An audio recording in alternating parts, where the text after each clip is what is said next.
From Doran Park in Bourne, Massachusetts, it's a beautiful night for Braves baseball alongside Jordan Palacio. I'm Sam Wiederhaft. The Braves return to action here on this Friday night after taking a day off to work out at the historic Fenway Park for Cape Cod Baseball League Day. These players got a taste of what the major leagues could be like, Jordan. Describe the experience Bourne and every other Cape team had yesterday. Yeah, every single team was able to take BP, do a couple of drills in front of more than 100 scouts, take some infield, outfield as well.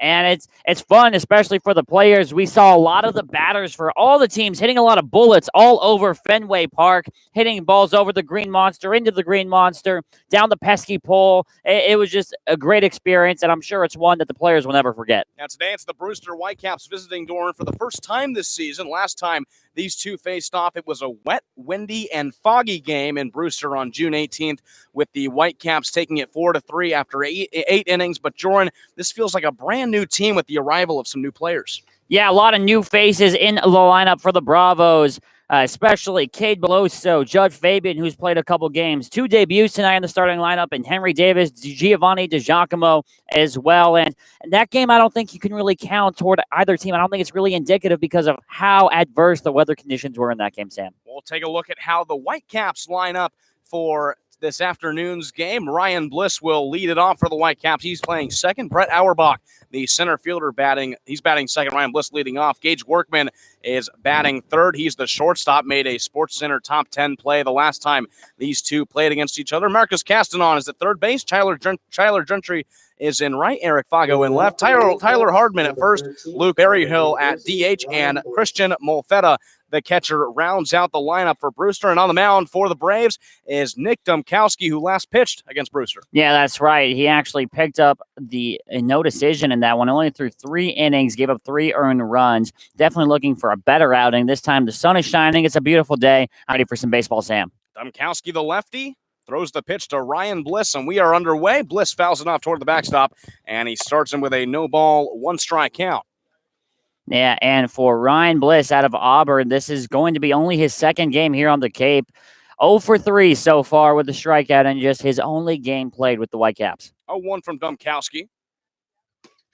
Is a fastball in the zone for a strike, and Dumkowski's ahead here 0-2 on Ryan Bliss.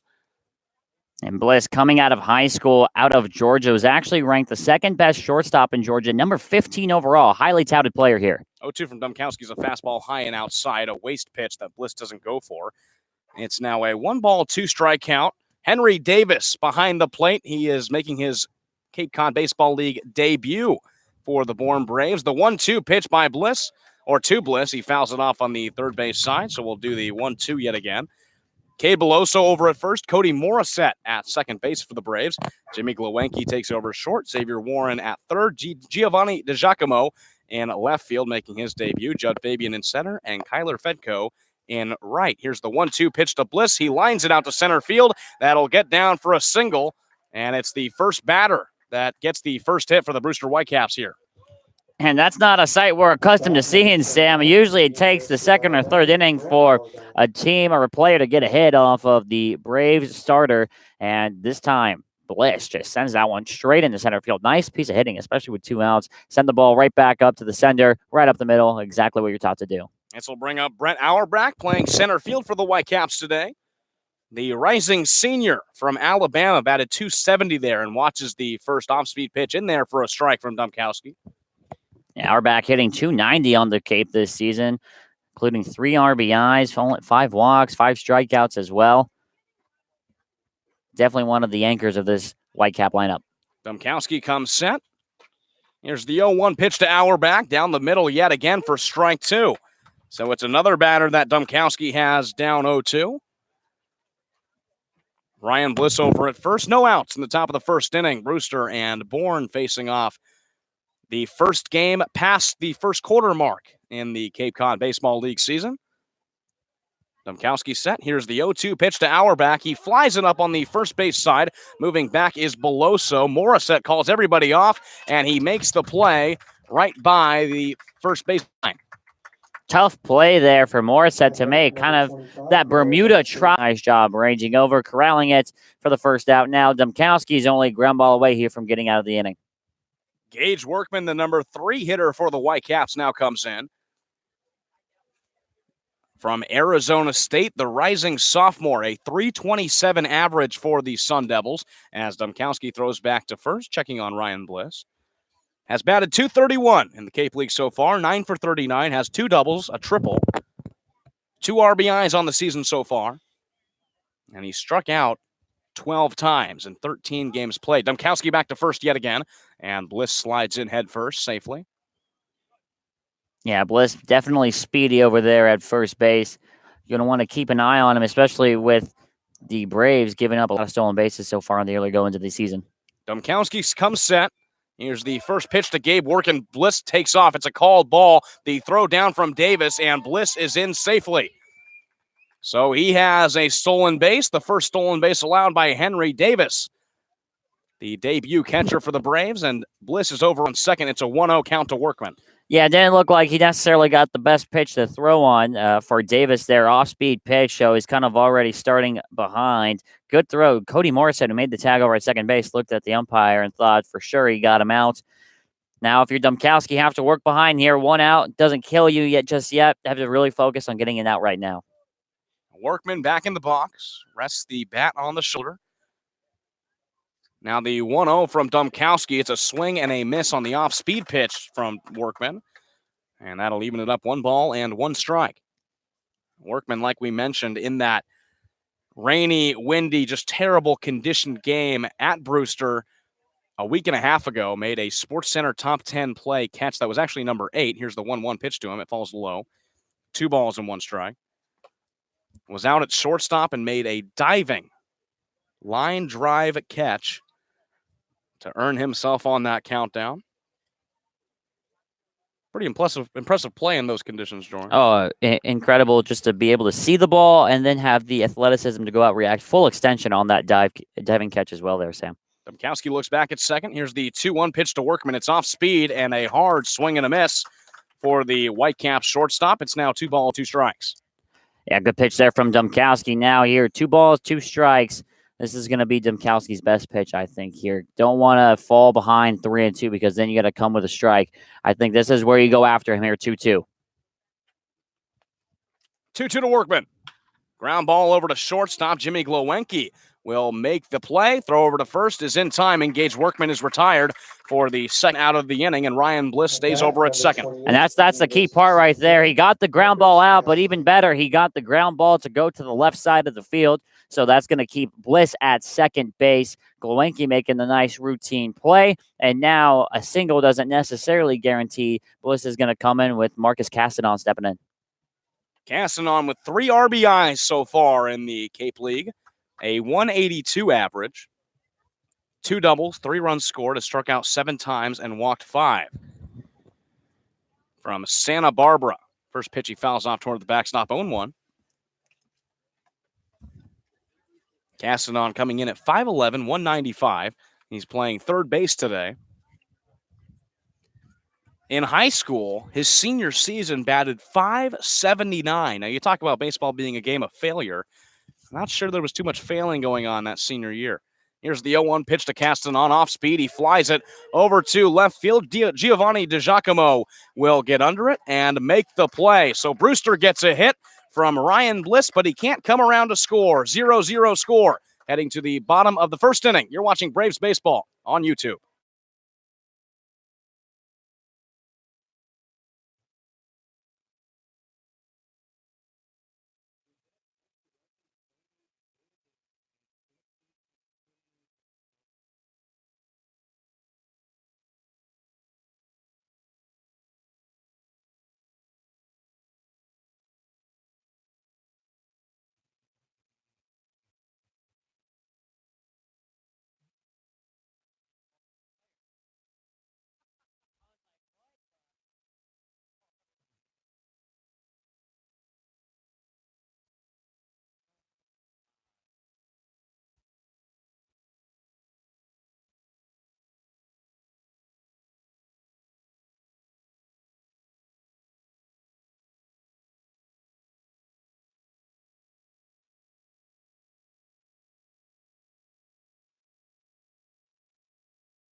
0-0 score, bottom of the first inning here on Friday night at Doran Park with the Braves wearing their Cape Cod League Friday jerseys. All red jerseys with camouflage hats. You'll see that every home team wears those jerseys on every Friday of the season. And let's take a look at how the Braves are lining up for this Cape Cod Baseball League Friday. Xavier Warren will be back to the leadoff spot after batting number 3 against Chatham earlier in the week. Jake McKenzie in the second spot. He's DHing today. Jimmy Glowinky, the 3 batter. Cade Beloso in the cleanup position. Judd Fabian, Cody Morissette, Kyler Fedko, Henry Davis making his debut, and Giovanni DiGiacomo also making his debut, rounding out the lineup. They'll be going up against Mason Black from Lehigh, Jordan.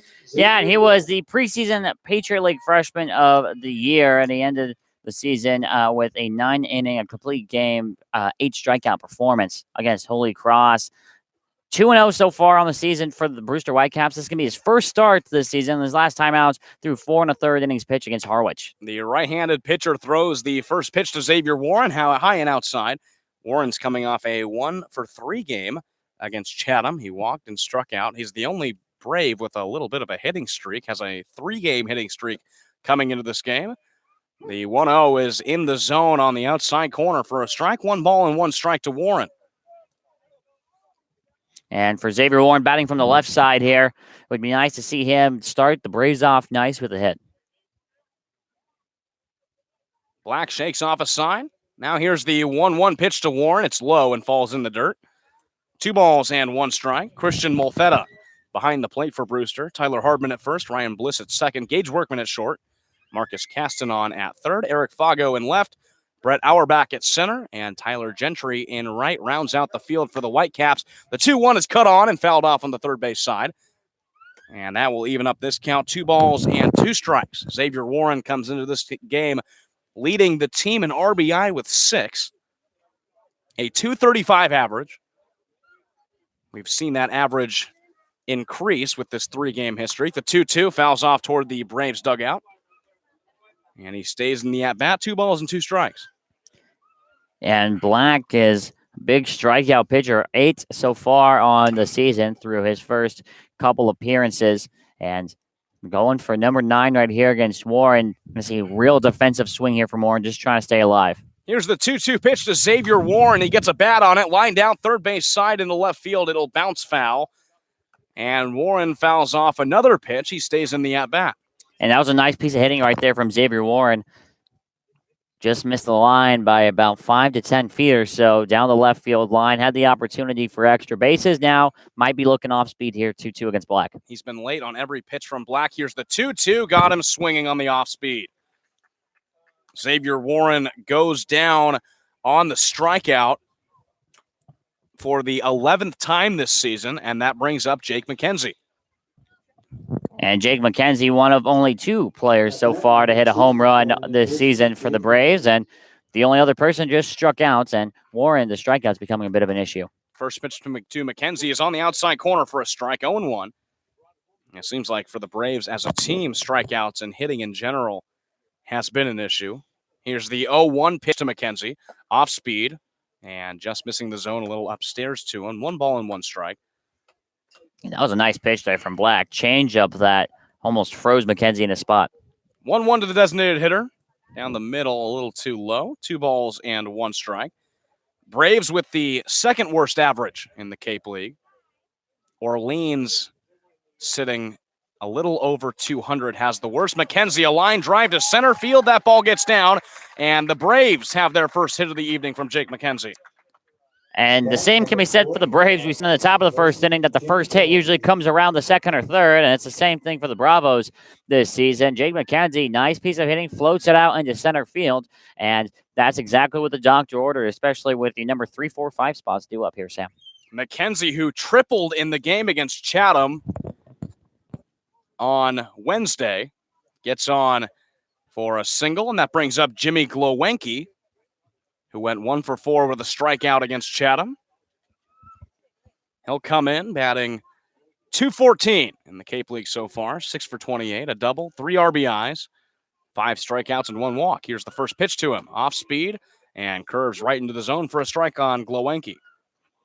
Yeah, that's a good breaking ball there from Black. And yeah, you don't pitch 9 and 2/3 innings, 10 innings now, and not giving up a run here for a reason. This guy's very good. 0-1. Glowenke swings out a little chopper over to short. Toss from Workman. Throw to second is good. Throw to first is in time. It's a double play.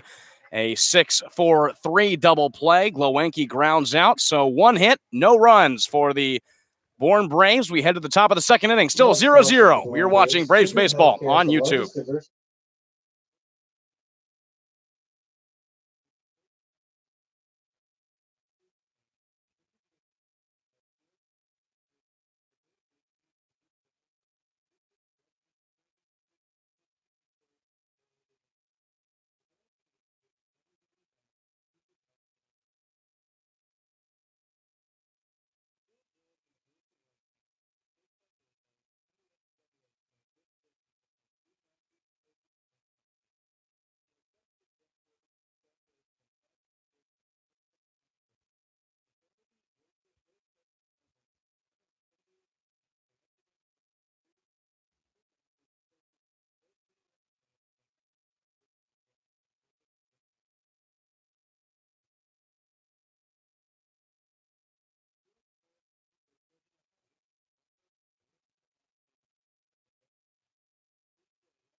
One hit apiece for either team in the first inning. No runs coming across the plate, though. It's 0-0 between Bourne and Brewster. Tyler Gentry will lead it off for the Whitecaps in this top half of the second inning. Gentry batting 103 on the season so far. Has 2 doubles, 5 RBIs, has scored 5 runs, struck out 7 times in 13 games played. He comes up to face Nick Dumkowski for the first time this evening. Here's the first pitch from the lefty Dumkowski. And Gentry watches it fall in the dirt for a ball. 1 ball, no strikes. Yeah, and even though his stats might not say it, Tyler Gentry might be one of the most versatile players we have in the Cape League so far this season. 1-0. Gentry right back to Dumkowski. He gets a glove on it. It gets tapped over to short with Glowenke. The throw to first is not in time. It'll be a single for Tyler Gentry on a comebacker right to Dumkowski, and luckily he put his glove up, Joran. Yeah, very scary moment. You always kind of cringe when you see a comebacker right back up the middle. The pitch hit right off the bat of Gentry very, very hard. It was going to be over his head until Dumkowski put the glove up there, and that's actually what it hit, kind of right on the bottom of the palm. Bounces off that part of the mitts, bounces toward Glowenke. By the time Glowenke picks it up, nothing doing over there at first base. There's the second hit for the Whitecaps. Here's Eric Fago stepping in and watching ball 1 low. Fago from Stetson, a rising sophomore, 6'5", 245, one of the biggest players in the Cape. 1-0 from Dumkowski. Fago watches it for a strike on the fastball. 1 ball, 1 strike. Fago in the Cape has not seen a ton of success. 233 average. He's 7 for 30. Has a home run, 4 RBIs, 4 walks, 7 strikeouts in 12 games played. Here's the 1-1 from Dumkowski. A little too outside. Davis tries to frame it. 2 balls and 1 strike. And the Braves here with another opportunity, Sam, to get back to 500. We've kind of seen this back and forth battle with themselves to try and, as soon as they get to 500, then they lose 2 games in a row and try and climb their way back. 2-1 to Fago. He watches for a called strike. Didn't really like that call. It evens up the count, 2 balls and 2 strikes. The Braves at 5-6, sitting at 3rd place in the West Division. Brewster at 6-1. They're in 4th in the East. 2-2 to Fago. Just gets a bat on it, fouls it back to the backstop. 2 balls and 2 strikes. Brewster started off the season losing their first 3 games and winning their next 6 for a 6-3 record, and have lost and tied their last 4 games. That's where they sit right now, 6-1. 2-2 to Fago, lined right over to Xavier Warren, who makes the play on the line out. And that's just all instincts over there. They call the third base position the hot corner for a reason. That came off the bat of Eric Fago. Real hot. Warren moving to his right, playing the backhand perfectly and making the catch for the first out. Xavier Warren staying on his toes and making the catch on the line out from Eric Fago. The first out of the inning, and Tyler Hardman from Oklahoma now comes in. A right-handed batter against the left-handed Domkowski, and watches the first off-speed pitch for a strike. And it's interesting, Sam, we were talking about the Whitecaps schedule. Talk about a roller coaster, right? Lose 3, win 6, and then now go the next 4 without picking up a win. 0-1 from Domkowski. And Hardman watches it for a ball. 1 ball and 1 strike. Well, for the Braves, it's kind of been up and down every game. They've lost 2 times in a row, twice during the season. But mostly for Bourne, it's just really hovered around that 500 mark. 1-1 from Domkowski. Hardman thinks about it. The appeal to first, he did not go around. It'll be a 2-ball, 1 strike count. Tyler Gentry still over at first on the infield single he got, the first batter of the inning. 0-0 score, top of the second inning. A beautiful cloudless day on this Friday afternoon. 2-1 from Domkowski. Off goes Gentry. The throw down to second is in time. It's a caught stealing for Henry Davis. That's the second out of the inning. Tyler Gentry saw the success of Ryan Bliss back in the first inning. This time, Davis got a pitch he could use. Fastball there that missed the zone, but it missed the zone high. And Davis, with that quick pop time, able to make the clean throw over to second base, get the tag from Morissette for out number 2. It's now a 3-1 on Hardman, and he watches ball 4 fall in the dirt. So he gets over to first on the walk. Davis had Ryan Bliss steal on him in the first inning and says, I don't think that's going to happen too often. Throws out Tyler Gentry at second for the second out of the inning. And Luke Berryhill will now come up for the Whitecaps. 2 outs here. So for Domkowski, that walk that you just gave up to Hardman doesn't really trouble you too much. Tyler Hardman hit a home run against Domkowski last time against Brewster at Stony Brook Field. So a better option here, just taking the walk. First pitch to Berryhill is a fastball that misses the zone outside. 1 ball, no strike count. Berryhill, a rising junior from South Carolina, was actually drafted in the 13th round by the Reds this summer. A transfer to South Carolina from Walters State. Fouls off the second pitch on the first base side out of play. 1 ball, 1 strike count. Has only played in 1 game so far for the Whitecaps. He walked. So not an official at-bat yet. Batted .271 for South Carolina. 12 home runs, 49 RBIs. The 1-1 pitch to him is off speed, a line out right over to Glowenke at short. And there's the third out of the inning. So 1 hit, no runs for the Brewster Whitecaps in the top of the second. Still a 0-0 score. We head to the bottom half. You're watching Braves Baseball on the Braves Baseball Network.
At bat, number Cade 37, Beloso, Judd LSU, Fabian, and Cade Cody Beloso. Morissette due up in the bottom of the second inning from Doran Park. A 0-0 game. Still on the mound for Brewster will be Mason Black, and Cade Beloso will step in. His last game went 1 for 3 against Chatham with a run and a strikeout. .333 average coming into this at bat. He's only played one game, and that was the Chatham game as he fouls off the first pitch. Third base side going into foul territory. And Cade Beloso, like you said, playing that first game against Chatham, now kind of has the nerves all gone. First game jitters are all gone. It's going to be exciting to see what this kid can do in this league. 0-1 Beloso, a chopper right up the middle. Ryan Bliss will run to his right side, throws away from his body, and is in time to get Cade Beloso. A great play from Ryan Bliss at second base. There's the first out of the inning. And that was an incredible play from Bliss over at second. Bliss just showing to this Brewster team a couple of days ago and already making an impression, a very Derek Jeter-esque type throw, leaping into the air, thrown across his body, got Cade Beloso in time. Judd Fabian, the rising sophomore from Florida, steps in for his first at-bat, watches the curveball in the zone for a strike. 0-1. Fabian, a .333 average in the Cape League so far. Here's the 0-1 pitch from Black. It's a swing and a miss, another off speed. He falls behind 0-2. Fabian pinch hit against Chatham and went 1 for 1, an RBI and a walk in his pinch hit. The RBI came from the walk. 0-2 pitch to him. Falls in the dirt. 1 ball and 2 strikes. Fabian in the field for Florida only had 1 error in 56 games. Tonight he's playing center field. 1-2 pitch from Black. Little chopper, slow ground ball to third base. Marcus Castanon picks it up. Throw to first. There's the second out of the inning. And easy does it so far for Mason Black. 2 ground ball outs. And now it falls on Cody Morissette, who can get things going here, start his season off, kind of hit the reset button after Fenway Day yesterday, kind of get his season back on track. Morissette comes in, a 111 average. He's 2 for 18 on the season. His last game went 0 for 2 with a strikeout against YD on Monday. Here's the first pitch from Black to him. He holds off, a ball that was high and outside. 1 ball, no strikeout. Morissette from Boston College. Grew up a Red Sox fan. Here's the 1-0 pitch. Lines it out toward the backstop for a foul ball. 1 ball, 1 strike count. And Morissette just named to the All-American freshman team via Baseball America, very popular news outlet. So he had a very successful season, batted .320 for Boston College this past season. 1-1. Outside. It will be 2 balls and 1 strike. Nobody on, 2 outs. Bottom of the second inning, 0-0 score. 2 hits for the Whitecaps, 1 for the Braves, coming from Jake McKenzie. 2-1 to Morissette. He watches inside, can't get the call. 3 balls and 1 strike now. Morissette playing second today. Harvey Shapiro has tried out a few different options in the middle infield after the leaving of Alika Williams to Team USA, and Morissette lines a ball to center field deep. Auerbach moving back, and he'll make the play in deep center field. It's a fly out for Cody Morissette, and the third out of the inning. No runs, no hits. In the bottom of the second, still a 0-0 score. You're watching Braves Baseball on YouTube.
0-0 score entering the top of the third inning at Doran Park. Nick Dumkowski still on the mound for the Braves. It'll be Christian Molfetta, the number 9 batter for Brewster, and then back to the top with Ryan Bliss and Brett Auerbach, all due up in the top half of the third inning. 2 hits for the Whitecaps so far, coming from Ryan Bliss and Tyler Gentry. The first 2 innings, they've started off with a single. Here's the first pitch from Dumkowski, and Molfetta high and deep to left center field. Fabian moving back to the wall. He'll make the play on the wall. He drops the ball. It goes over. They call a home run. Fabian had the ball in left center field. He caught it, and it came out of the glove and went over the fence. Out comes Harvey Shapiro to talk to the umpires.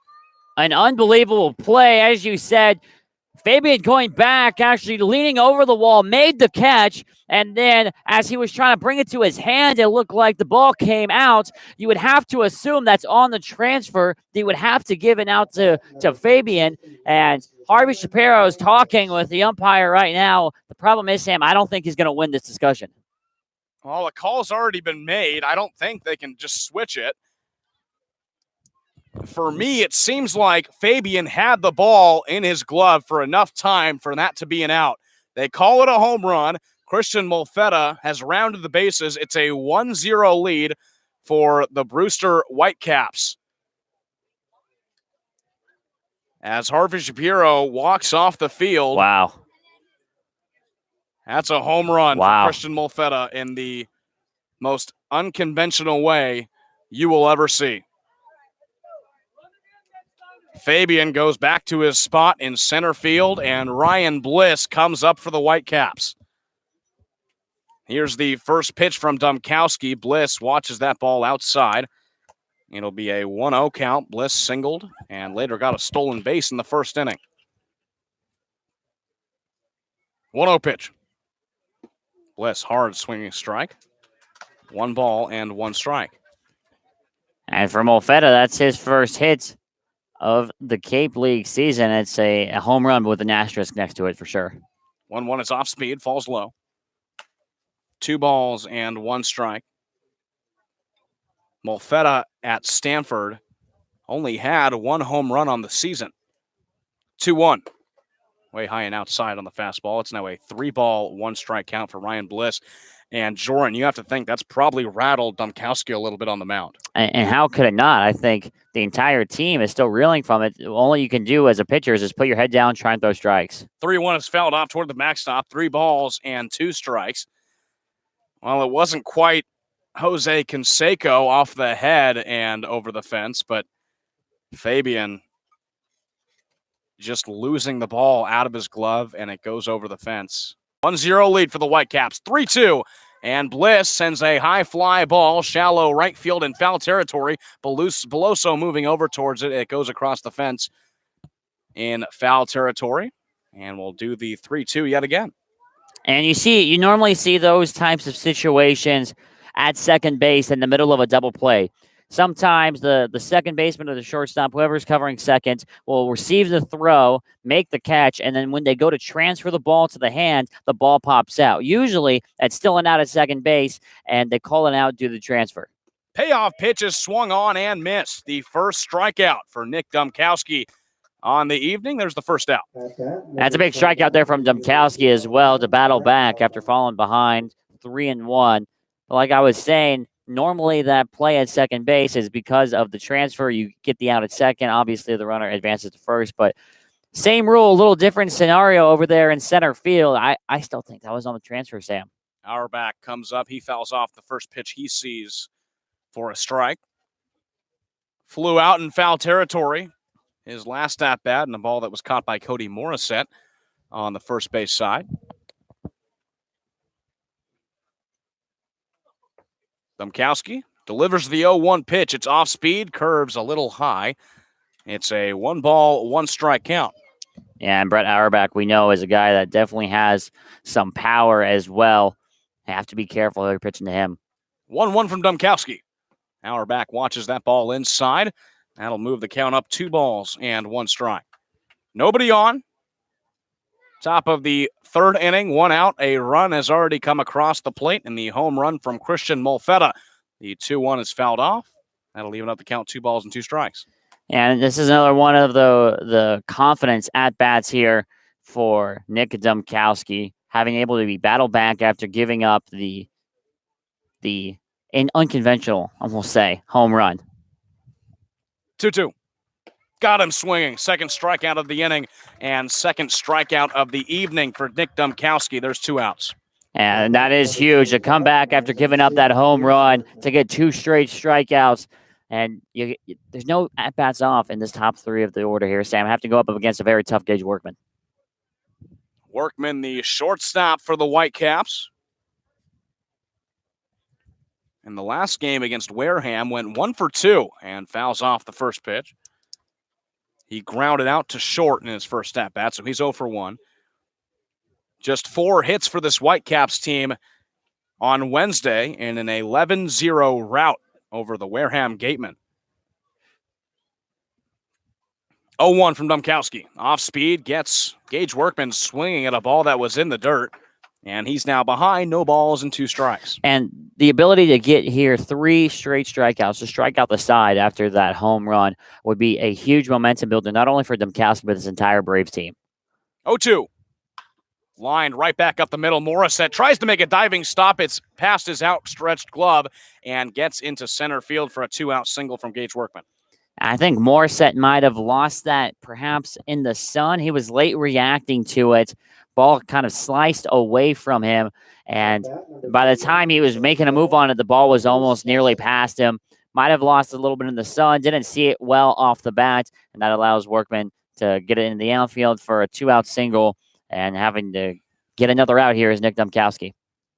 Marcus Castanon, the third baseman, steps up with 2 outs. Here's the first pitch from Dumkowski, and Castanon sends a high fly ball to left center field. DiGiacomo moving back. He's on the track, and he makes the play for the 3rd out of the inning. But the Brewster Whitecaps, on 2 hits, get a home run from Christian Molfetta to left center field that pops out of the glove of Judd Fabian and over the fence for the first run of the evening. 1-0 Brewster. We head to the bottom of the 3rd. You're watching Braves Baseball on the Braves Baseball Network.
Number 3 from the University of 7-8-9 due up for the Braves in the bottom of the 3rd inning. They face a 1-0 deficit to the Brewster Whitecaps, a home run from Christian Molfetta. So here's Kyler Fedko, the right fielder, facing Mason Black for the first time and swinging at the first pitch. He goes down 0-1. And Kyler Fedko here with another opportunity, like Moore said, to start his 2nd quarter of the season, if you will, off on the right foot, batting 2 for 11 so far on the season. He's got a double to his credit. Be nice to see him get the Braves started. 0-1 pitch, little chopper over to 3rd. Castanon is there, gloves it, throw to 1st, and Fedko is retired for the 1st out. And nice play by Castanon. Very routine stuff from the Whitecaps, and It seems like we're in this situation every single game, Sam, but I'd be wrong if I said I didn't feel like this game could be another 2-0 game, and that would be the final score. Henry Davis, the rising sophomore from Louisville, comes in, no batting gloves for his debut with the Bourne Braves. His first at-bat, batting in the 8th spot today, swings at the first pitch and fouls it off toward the backstop, 0-1. Just coming back from the College World Series semifinal with Louisville. Batted .286 for the Cardinals. 3 home runs, 19 RBIs. 30 games played on the season behind the plate for the Cardinals. Here's the 0-1 pitch. It's a hard swing and a miss at a ball that was low. It's 0-2. Yeah, and for Henry Davis, he's going to get a quick introduction at the increase in the pitching caliber here in the Cape League. Black comes set. Here's the 0-2 pitch to Davis. It's a little high upstairs. 1 ball and 2 strikes. So Davis now joins the 3-catcher rotation of Peter Burns and Jacob Campbell. Davis gets the start tonight. Time called by the home plate umpire. Giovanni DiGiacomo on deck to also make his first appearance for the Braves in the batter's box. He's coming from LSU. 1-2 pitch to Henry Davis. He gets a bat on it, fouls it off, it hits him. So we'll do it again, 1 ball, 2 strikes. And 1-2, Davis putting up a nice at bat, especially for his first ever Cape Cod Baseball League AB. Want to watch the fastball here. Might try and get him to chase up and away. Normally what happens after a couple foul balls. See what happens here, 1-2. Black staring down the catcher. Here's the 1-2 pitch from him, and it's a hard swing and a miss from Henry Davis. Welcome to the Cape League, Henry Davis. He goes down on a strikeout. That's the second strikeout of the evening for Mason Black. And Black is mowing through this Braves lineup so far. Throughout 8 batters, only 1 hit allowed. And that hit was immediately erased because the next batter grounded into a 6-4-3 double play. Giovanni DiGiacomo from LSU now steps in, the rising sophomore. The left-handed batter, first pitch to him, he swings at a high strike. It's 0-1. DiGiacomo with LSU batted .275, a home run, 15 RBIs. 31 runs scored as well, a 29th round pick by the Pirates as he watches ball 1. He played for the Cal Ripken Collegiate League last summer. LSU was hoping for him to develop a little bit of power. Here's the 1-1 pitch to the number 9 batter. It's inside, 2-1. And we were talking to Braves general manager Darren Weeks earlier today, and for the most part, minus a couple of other additions, this Braves roster is pretty much set the rest of the way.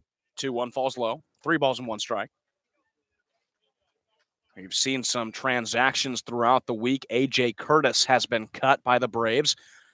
The what seemed like everyday first baseman was sent home a few days ago. Here's the 3-1 pitch to DiGiacomo.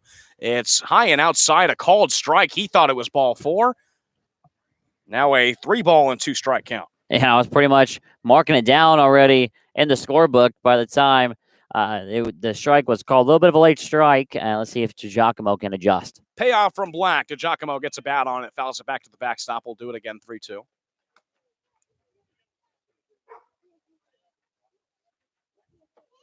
We've mentioned it before, Sam, but for these new players coming in like Davis, DiGiacomo, and Beloso, they're going up against pitching equatable to single-A talent. DiGiacomo down the third base line. That ball's fair. He's already rounding second base. Eric Fago has the ball in the corner, is having some struggles with it.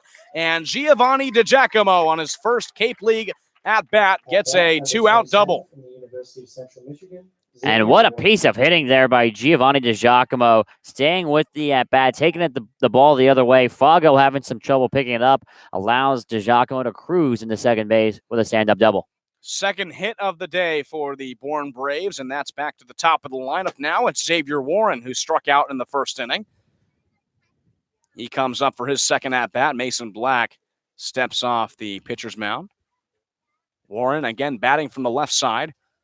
DiGiacomo over at second, a 1-0 lead for the Brewster Whitecaps with 2 outs in the bottom of the third. Black staring down DiGiacomo. Now the first pitch to Warren has a called strike on the outside corner. And Warren kind of shaking his head at that one. Definitely looked outside, I should say, out here. Has to battle back here. Falls behind 0-1. Like DiGiacomo, he battled back as well from a 2-strike count. You mentioned this roster pretty much set. 5 players going to Team USA, taking players off this Bourne Braves roster. The 0-1 curves into the zone for strike 2 on Xavier Warren. Heston Kerstad going to Team USA. Casey Martin going to Team USA, both from Arkansas. Mason Hickman, the player that started Game 3 of the College World Series for Vanderbilt, was supposed to come here this summer and has informed the team that he will not be showing up. 0-2 to Warren, way outside. It's Molfetta who has to dive and catch it, the catcher. 1 ball, 2-strike count to Warren. And Warren, right before that pitch came in, signaled for time. He didn't get it, and that's always very difficult as a hitter. When you want time, you don't get the call and have to reset yourself and very quickly get back into the box, especially when you only have 2 or 3 tenths of a second to react to a pitch that's coming in about 90 miles an hour. 1-2. That pitch upstairs. It's now a 2 ball, 2-strike count to Warren. Talking about the Braves going to Team USA. The Braves have the most players in the College World Series and the college postseason. Now also lead the Cape for the amount of Team USA selections with 5.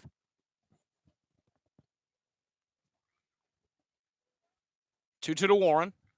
Curves right into the zone. A slow chopper right back to Mason Black, the pitcher. He tosses to first, and Warren is retired. 3 outs in the inning. 1 hit for Giovanni DiGiacomo. He gets left over at second. Still no runs for the Bourne Braves. It's 1-0. Brewster leads it.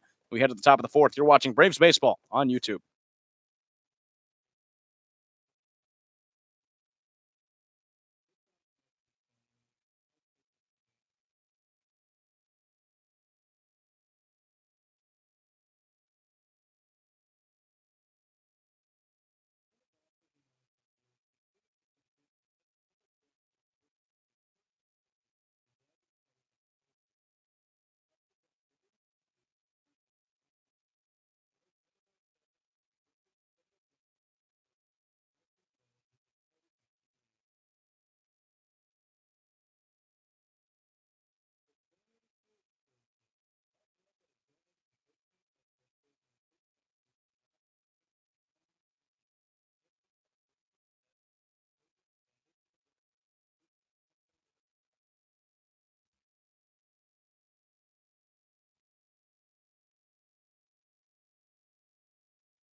Now batting 1-0 lead for the the Brewster University of Whitecaps, Alabama, heading into the top of the 4th Tyler inning as the sun begins to set at Doran Park. A 6 o'clock first pitch. It's about a 50-minute game so far. Nick Domkowski still on the mound. He'll face against Tyler Gentry, Eric Fago, and Tyler Hardman. Due up here in the top of the 4th inning, Gentry singled in his first at-bat. He's 1 for 1.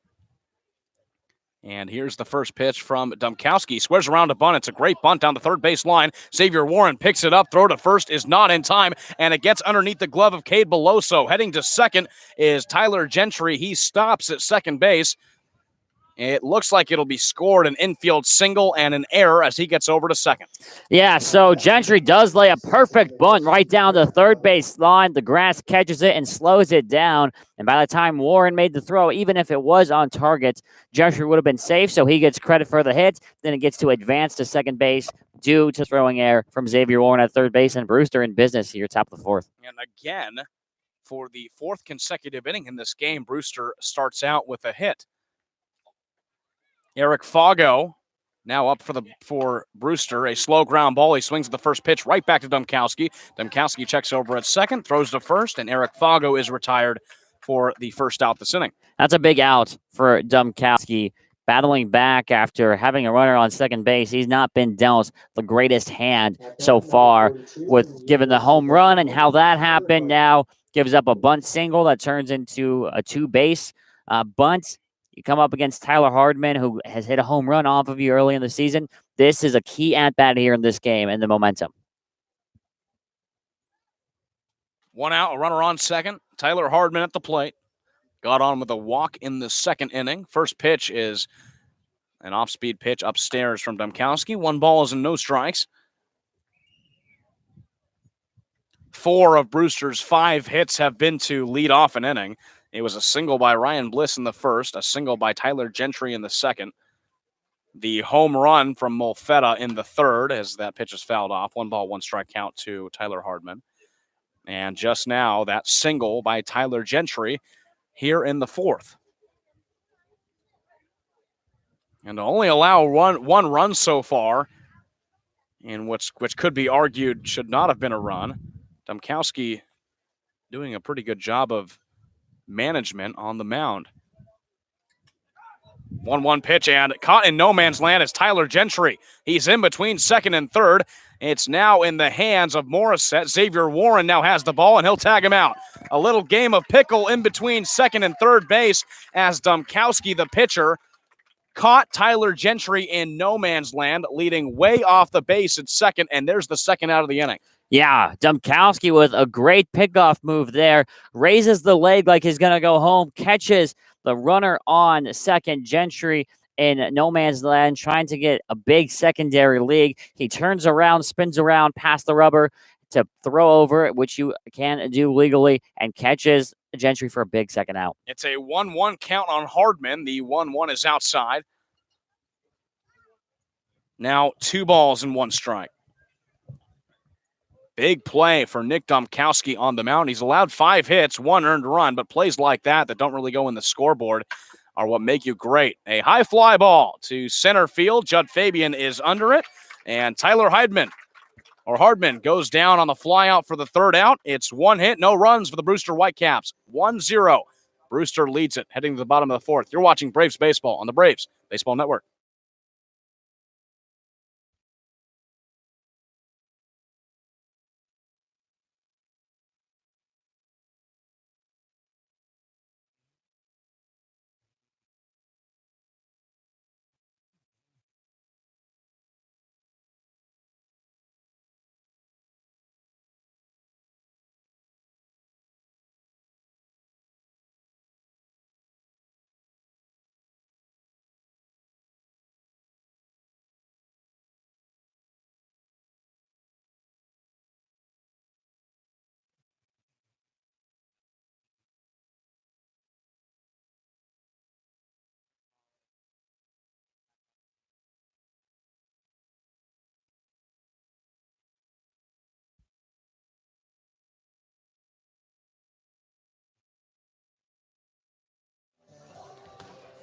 Cape Cod Healthcare is the leading provider of healthcare services for residents and visitors of Cape Cod, with 2 acute care hospitals and more than 450 physicians. For more information, please visit capecodhealth.org. Cape Cod Healthcare, experts, physicians, quality hospitals, superior care. Jordan, let's get a quick little score update around the Cape. Yeah, Falmouth, who currently sits in 4th place, 1 point behind the Bravos, are tied with YD in the top of the 6th over in Yarmouth, 3-3. And elsewhere, the only other game that's officially started, Harwich and Hyannis are tied 0-0 in the bottom of the second at that one.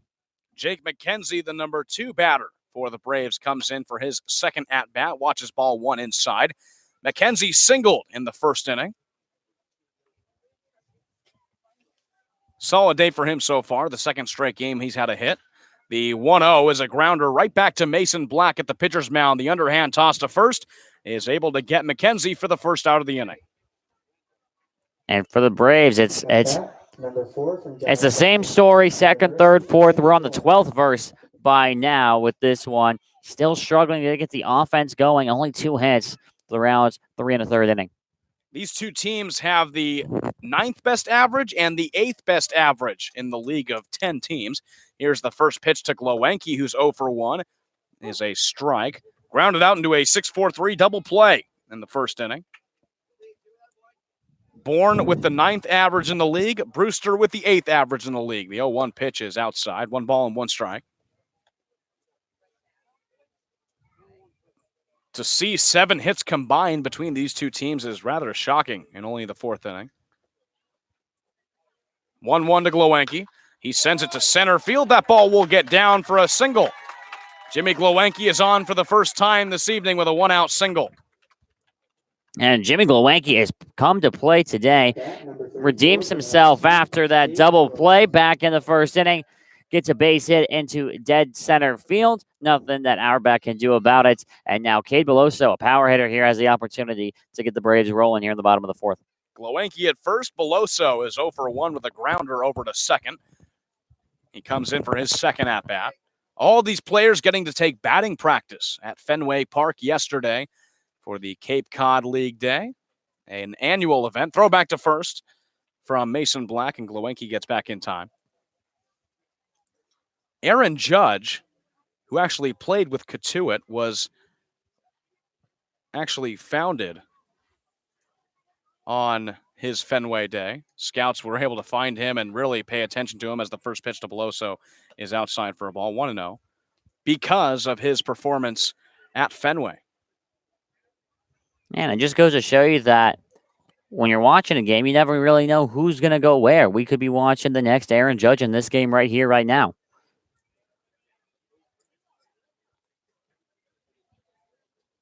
1-0 to Beloso. Just misses the zone. Black was looking for the inside corner. Doesn't get the call. 2 balls and no strikes. Jimmy Glowenke over at first was actually one of the players for the Braves that was able to hit it over the Green Monster. Basically him and Xavier Warren. Warren, of course, the switch hitter.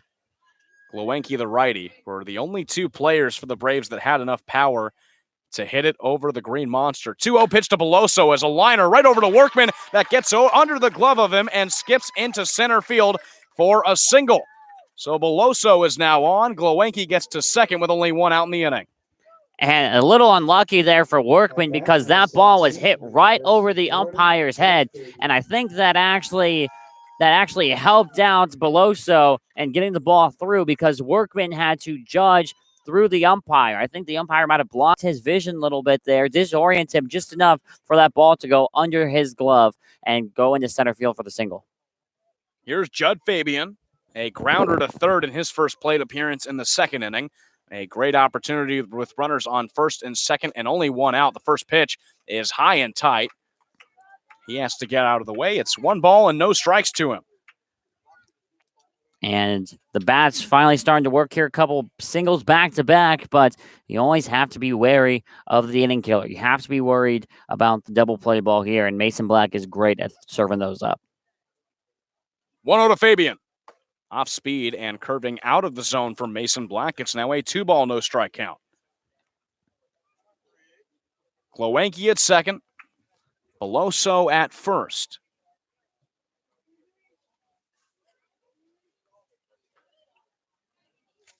Black comes set. Checks back second. Here's the 2-0 delivery to Fabian. He sends it to right center field. Auerbach moving back. He gets under it to make the catch. Tagging is Glowenke. He will get to third base safely. So Judd Fabian goes out on the fly out, but advances Glowenke to third. It's runners at the corners with 2 outs and Cody Morissette coming up. And I think Glowenke there was lucky that Gage Workman, when he caught the cutoff throw from center field, he initially looked toward first base to go check on Cade Beloso. Had he looked at third, I think Glowenke would have been thrown out by some mile there, Sam. Cody Morissette now comes in. He flew out to deep center field in the second inning and has an opportunity to knock in a run from third. It's Beloso at first, Glowenke at third base. 1 RBI for Morissette on the season. Here's the first pitch from Black. And it's also high and tight for a ball, 1-0. And what an opportunity here for Cody Morissette. Gets a base knock here, scores a run, ties the game, and really works through. He had a loud out back in the second inning. If he's able to find some grass here and score the runner from third, Glowenke, that'd be huge. 1-0 to Morissette. Right down the first baseline. It's gloved by Tyler Harbin, and he tags first for the third out of the inning. A hard hit ball from Cody Morissette is not enough to get the run home. Braves leave runners at the corners in the bottom of the fourth inning. Still a 1-0 lead for the Brewster Whitecaps heading to the top of the fifth. You're watching Braves Baseball on YouTube.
Nick Dumkowski on the mound to begin his fifth inning of work. He'll face the 8, 9, and back to the top 1 batters.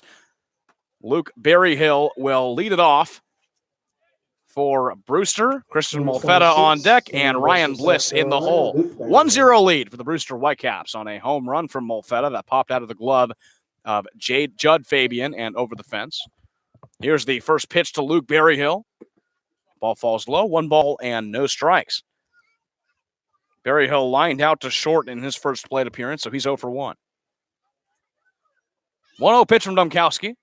Berryhill swings and misses at the 1-0 pitch, evens things up, 1 ball and 1 strike. And both teams here in this game looking to regain their footing a little bit. The Braves trying to get to 500, and Brewster trying to knock off this 4-game slide. 1-1 Berryhill, a rocket to left field that gets down for a leadoff single. And yet again, every single inning this game, Brewster has led it off with a hit, and that reigns true in the 5th inning, a leadoff single from Luke Berryhill. And that's one of the most unique starts I think we've seen. 5 innings and 5 straight times a leadoff man has got on with a hit. And it's encouraging for this Brewster lineup that's batting .217 on the season, just 4 points ahead of Bourne, who's in 9th place in the league. Christian Molfetta comes up. He homered to left center field in his first plate appearance. Now turns around to bunt, pulls it back, and watches ball 1 fall in the dirt. 1 ball, no strike count. Of course, Molfetta hit it to center field where Judd Fabian was. It looked like Fabian had made the play, and it popped out of his glove over the fence. Umpires call it a home run. And that bunt has not gone lightly on Xavier Warren. He started behind the bag, now playing up on the grass. 1-0 to Molfetta is high. It's a 2 ball, no strike count, and time is called by Henry Davis, the Bourne catcher, to go out and talk with Dumkowski.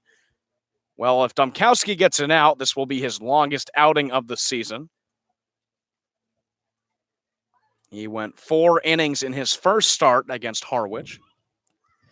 Yeah, he did, and in that game against Harwich, didn't have a whole lot of offensive run support. He got a little bit in that game, the last game against Brewster, and here 4 hits in that last inning, or excuse me, in the game, 2 in that last inning. It's encouraging to say the least, but has not pitched himself well in this inning. Having to get a double play ball here to be nice. 2-0. Molfetta turns around to bunt. It's right on the third base line that just goes foul. Dumkowski touches it a little left of the third base line to make sure it's a foul ball, and it's now a 2 ball, 1 strike count on Molfetta. Smart play by Dumkowski. Yeah, absolutely. As soon as that ball rolls foul, especially on a bunt that good from Molfetta, you're going to want to touch it foul. Just avoid any chance of the ball rolling back in. It eliminates that. We saw Xavier Warren make a similar play against Harwich where he let a swinging bunt, if you will, trickle down the line, then go foul. He actually was going to make a play on it. He charged on it and then just picked his hand up out of the way, let the ball roll foul. And it's a smart play because if that ball stays fair, Molfetta's on first. Molfetta to left field on a screamer. It gets down for a single. He has his second hit of the ball game. Berryhill gets to second. It's runners on first and second with nobody out. Domkowski facing some trouble, and here comes Harvey Shapiro. It might have been a little commentator's curse on that one, Sam, because the call is being made to the bullpen, and Nick Domkowski's day has come to an end. So he pitches 4 innings. He gives up the 1 run. However, he is responsible for the runners on the bases, giving up 7 hits and a couple strikeouts in there as well. Domkowski strikes out 2 in his 4 innings of work. He walks off the field to an applause from this home Bourne crowd. That will be it for Domkowski. He pitches 4 innings, allowing 7 hits, 1 earned run so far. He's responsible for Berryhill at second and Molfetta on first, and strikes out 2. We'll take a quick break. New arm coming in for the Bourne Braves.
"1-0 lead for the Brewster Whitecaps. It's a new arm for the Bourne Braves. Blake Brazell at Arizona State. Yeah, and Blake Brazell, to put it most simply and most candidly, Sam, can be described as a very tall guy, which is not uncommon for this Braves pitching staff, who throws the ball pretty hard, who throws gas. You're talking low to mid 90s from Brazell. Will flirt with the upper 90s if he can really get there. So far on the season, he's pitched 2 innings and 2 different appearances, one against Falmouth in the 10-2 win, and the other time, of course, against the Brewster Whitecaps, where he gave up a triple, which ended up coming around to score. It was an unearned run, though, so he got credited with that run, but the ERA stays pretty at 0.00, but he did get credited with the loss in that game against Brewster. Brazell steps into a tough situation with runners on first and second for Brewster. Berryhill's on second. Christian Molfetta is on first. 2 back-to-back singles with nobody out, given up by Nick Domkowski, who gets taken out of the game after his 4 innings of work. The first batter that Brazell will have to face will be Ryan Bliss, who singled in the first, stole a base, and struck out in the 3rd inning. One of only 2 strikeouts for Nick Domkowski. Brazell stares down Henry Davis. Here's the first pitch to Ryan Bliss, and Brazell steps off the mound. Yeah, Ryan Bliss, 1 for 2 with a single and then the stolen base and a strikeout his last time up. Corners playing in on the grass, really trying to go after that double play ball here and guarding against the bunt as well. First pitch to Ryan Bliss. He turns around to bunt and pulls it back. It's a called ball. Henry Davis popped out of the catcher's position and went over and checked on Molfetta. Didn't throw. Yeah, the bunt is a smart play here, especially with how well your pitcher is doing out there on the mound. You move these guys over to second and third, eliminate the double play. Bliss tries to get the bunt down. He fouls it off. Actually goes back and I believe hit the home plate umpire. That will even up the count. 1 ball and 1 strike. Yeah, it's a bounce right off the mask there. And as an umpire, that always disorients you for a second or two. Have to get your bearings back and then lock back into the zone. And for Brazell, gets the count to 1-1. And I think you have to throw a strike here. Take the out at first base. Don't want to make anything happen extracurricularly. Runner in scoring position for the Whitecaps. A 1-0 lead for Brewster. Here's the 1-1 pitch from Brazell. And finally, Bliss lays down the bunt right back to Brazell. The throw to first will be in time. Ryan Bliss will be retired, but he gets the job done. Moving over to second is Luke Berryhill. Christian Molfetta, and Barry Hill gets over to third. And that was a good job by Ryan Bliss. After a couple pitches, he drops the bunt, does his job, eliminates the double play, and it'll be interesting to see how the Braves play this with the 3-hitter Gage Workman on deck. You normally, if this was later in the lineup, you would see a walk here to load them up, create the double play, but with Workman on deck, they're not going to do that, and it's going to be a tough situation here for Brazil to get out of. Brett Auerbach, the number 2 batter, who's 0 for 2, comes in, watches ball 1 on the tough fastball from Brazil. No balls and 1 ball and no strikes, excuse me. Barry Hill at third, Molfetta at second. Auerbach with 3 RBIs on the season so far. Here's the 1-0. In the zone on the inside corner for a strike. 1 ball and 1 strike now. Auerbach was the other strikeout for the Braves starter, Nick Dumkowski. 1 out, runners at second and third. 7 hits for the Brewster Whitecaps. 1-1 from Brazil. Auerbach doesn't swing and watches ball 2 on the outside corner. Well, it's apparent that Blake Brazil is really trying to work his fastball. It's his strongest pitch, but he's been a little wild with it. Sometimes you can do that effectively, though. You can be an effective wild, so when you're up there as a hitter, you never really know what's coming. 2-1. Auerbach swings at it right back to Brazil. Doesn't come home. Throw to first is in time, so Barry Hill gets held up at third, and there's the second out of the inning.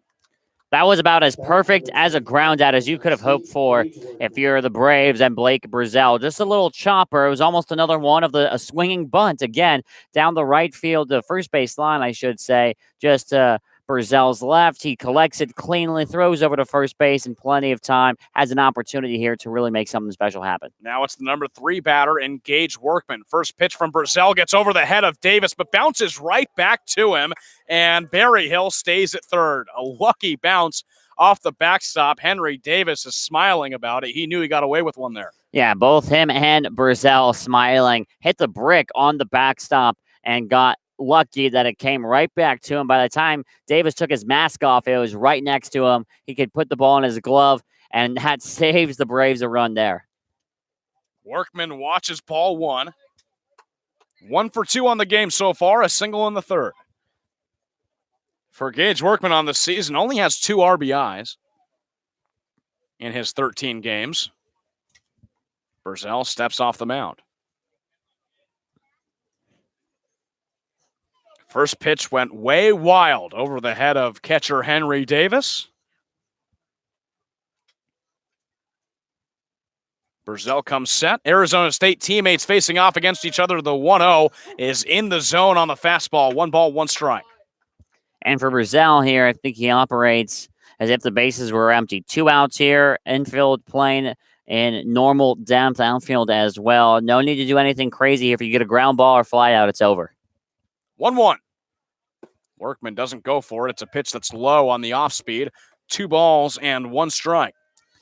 And for Brazil, he's known for his fastball. If over the summer and this next season at Arizona State, if he's able to develop a very quality second or even third pitch, he might be a guy who rises up the stock board. 2-1 Workman down third baseline, just foul. A hard hit ground ball that just fell left of the bag. It's now a 2 ball, 2 strike count. And this is big right here for the Braves. 2 balls, 2 strikes, 2 outs. Runners on second and third. A base hit likely scores both. Have the opportunity to get out of this inning, only trailing to 1 run. Big moment here for Blake Brazil, the young pitcher out of Arizona State, facing off against his teammate. Here's the 2-2 to Workman. It's low, blocked by Henry Davis. And once again, Barry Hill will be held up over at third. The count runs full, 3 balls and 2 strikes. And the thing for Brazil to remember here is nothing. You're not hurt if you give up a walk. Your first base is open. That's fine. You can go after Castanon, who's on deck and 0 for 2. You can go after him. You just don't want to make a mistake. You don't want to give Workman, who is dangerous as a hitter, anything good to hit here. 3-2. Payoff from Brazil, and Workman just stays alive, fouling off the 3-2 pitch off the end of the bat, back toward the backstop. We'll do it 3-2 yet again with 2 outs. Runners at second and third for the Whitecaps, a 1-0 lead for Brewster. And Workman, the switch hitter there, hitting from the left side, might have just swung at ball 4. It's a good pitch from Burzell as he shakes off a sign here. Love to see him go fastball here, 3-2, really challenge him. Burzell comes set. Here's the 3-2 delivery. Workman, hard hit, ground ball. Glowenke slides. The throw to first is in time. A great run-saving play by Jimmy Glowenke at shortstop. The Brewster Whitecaps leave runners on second and third in the top of the 5th inning. Still a 1-0 lead for Brewster. We head to the bottom half. You're watching Bourne Baseball on YouTube.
The Braves came back from a 1-0 deficit their last game on Wednesday against Chatham for 4 unanswered runs and a 4-1 victory. They now face another 1-0 deficit here now in the bottom of the 5th. It's Kyler Fedko leading it off.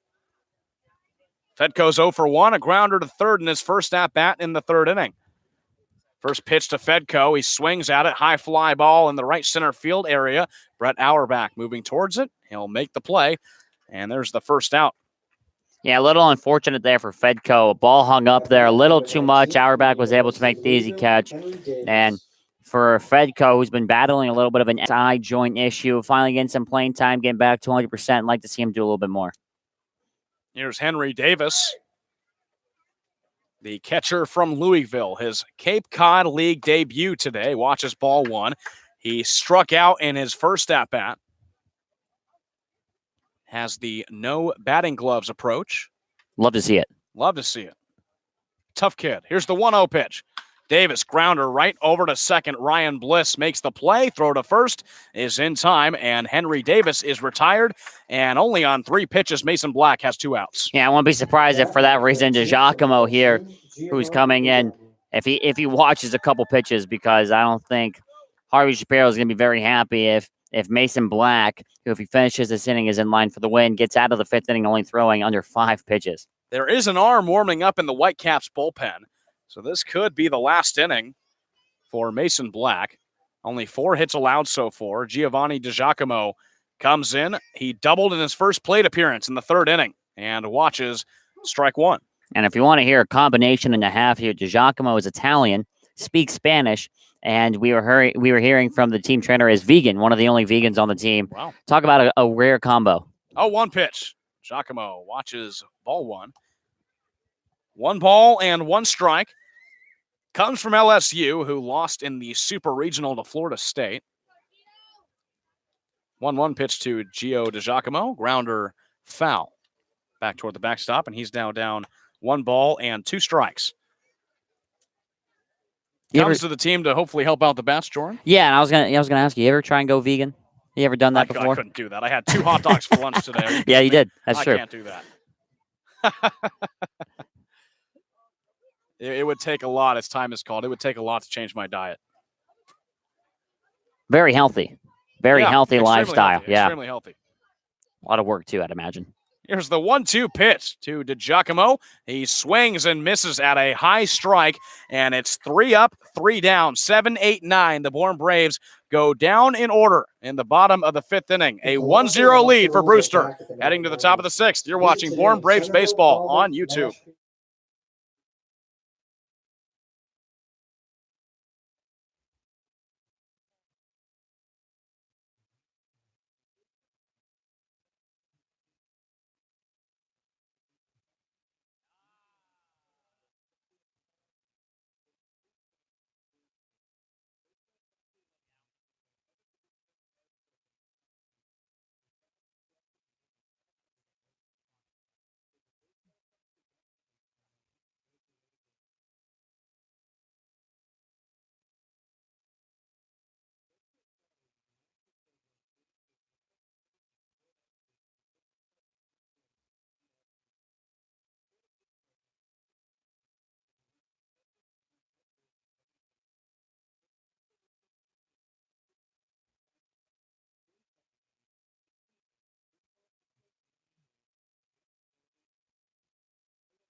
Curry College offers 14 NCAA Division III athletic teams in sports such as football, baseball, softball, basketball, hockey, soccer, lacrosse, tennis, cross country, and volleyball.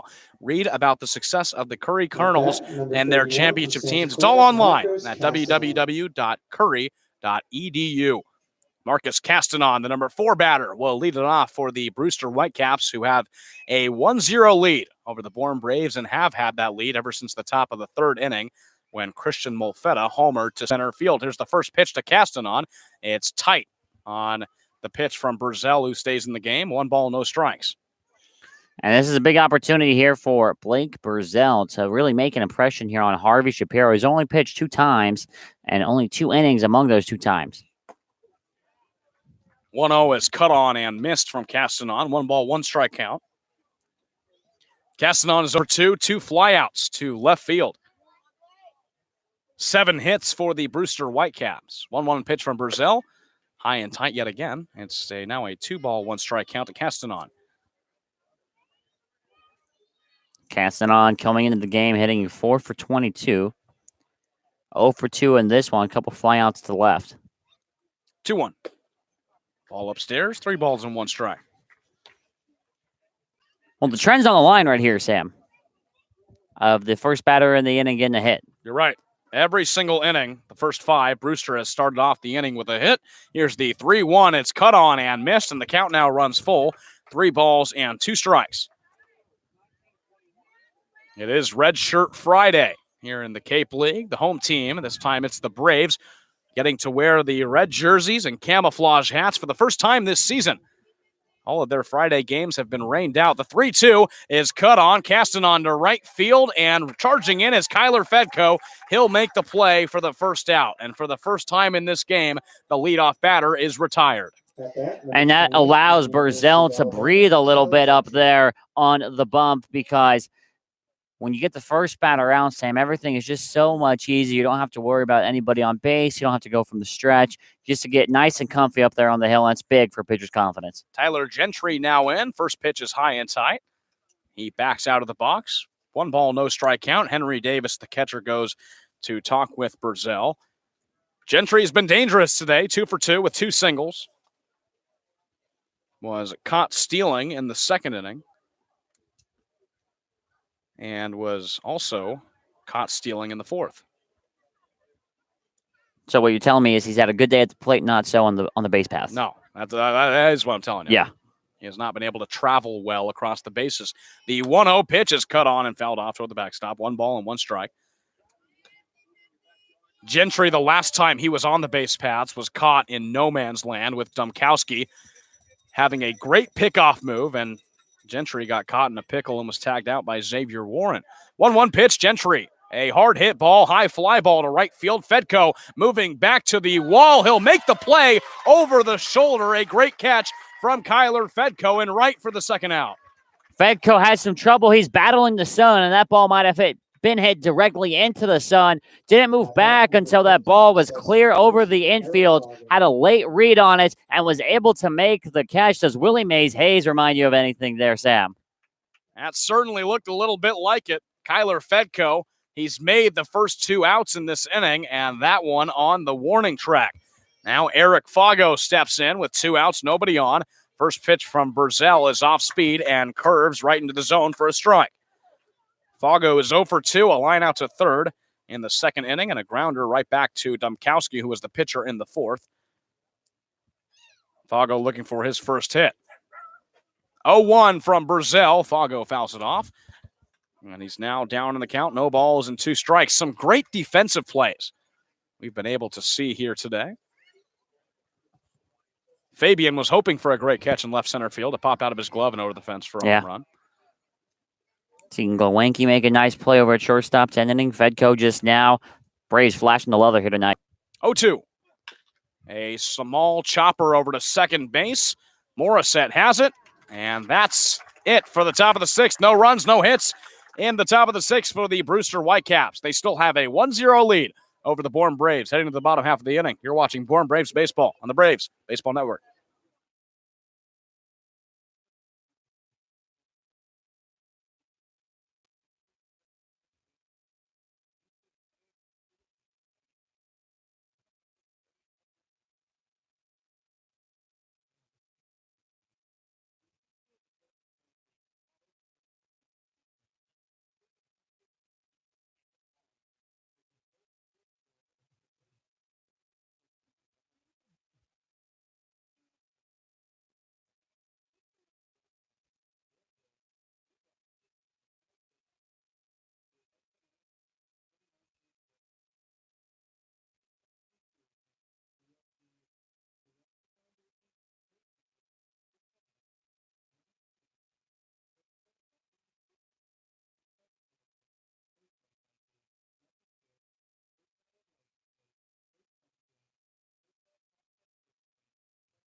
Top of the lineup, due up for the Bourne Braves, 1, 2, 3. It's Warren, McKenzie, and Glewenke in the bottom of the 6th inning, and this lineup looking for a little bit of a spark. Down 1-0, 4 hits in the ball game. 2 of them were in the 4th inning from Glewenke and Beloso. McKenzie also got a single, and Giovanni DiGiacomo has a double, but that's been it for the Bourne Braves offense so far. And now Xavier Warren, who's 0 for 2, comes up and watches strike 1 from Mason Black, who's back on for his 6th inning of work. Yeah, that was a nasty pitch there from Black to curveball that finds the zone. Warren here, and I think the Braves are going to have to start playing a little small ball here. 0-1 pitch to Xavier Warren outside. 1 ball and 1 strike. Xavier Warren is the only Brave with any bit of a hitting streak. 2 games ago against YD was the only Brave to get a hit in that game. He got 2. 1-1. That ball falls low. Molfetta trying to do a good job of framing. It doesn't get the call. 2 balls and 1 strike now to Warren. And when you say small ball, what exactly does that mean? Going deep into counts, drawing walks, bunting people across. Warren doing a nice job of it here. 2-1, Warren to right field, right where Tyler Gentry is. He moves in and makes the play. Warren will now fall to 0 for 3. 1 out in the inning. Yeah, Warren a little bit unfortunate there. Hit the ball very hard off the bat. The problem was he hit it too directly at Tyler Gentry. Gentry had to take about, I think, 2 steps to get into position for that ball, so not a lot of movement at all, and that's just part of the game. Here's McKenzie, 1 for 2 with a single. The first pitch is outside. Christian Molfetta comes out of position to catch it. 1 ball, no strike count. And at Doran Park, in these hours, right field is especially tough to play with the sun setting right in vision of the right fielder. 1-0 is cut on and missed by McKenzie. 1 ball and 1 strike. Black, a solid outing so far for him on the mound. Just 4 hits allowed, no runs. The 1-1 is outside. Now a 2 ball and 1 strike count to McKenzie. McKenzie doing a nice job, just like Warren was. Probably going to get a good pitch to hit here, 2-1. 2-1 to McKenzie. is off speed and in the zone. Evens up the count, 2 balls and 2 strikes. A former Brave was working out on Fenway's field yesterday, and Mitch Moreland, who's rehabbing from an injury. Braves got to see him work out on the field. 2-2 is just chipped by the bat of McKenzie back to the backstop. He'll stay in the at-bat.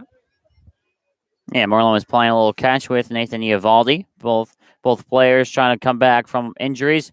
Always cool to see.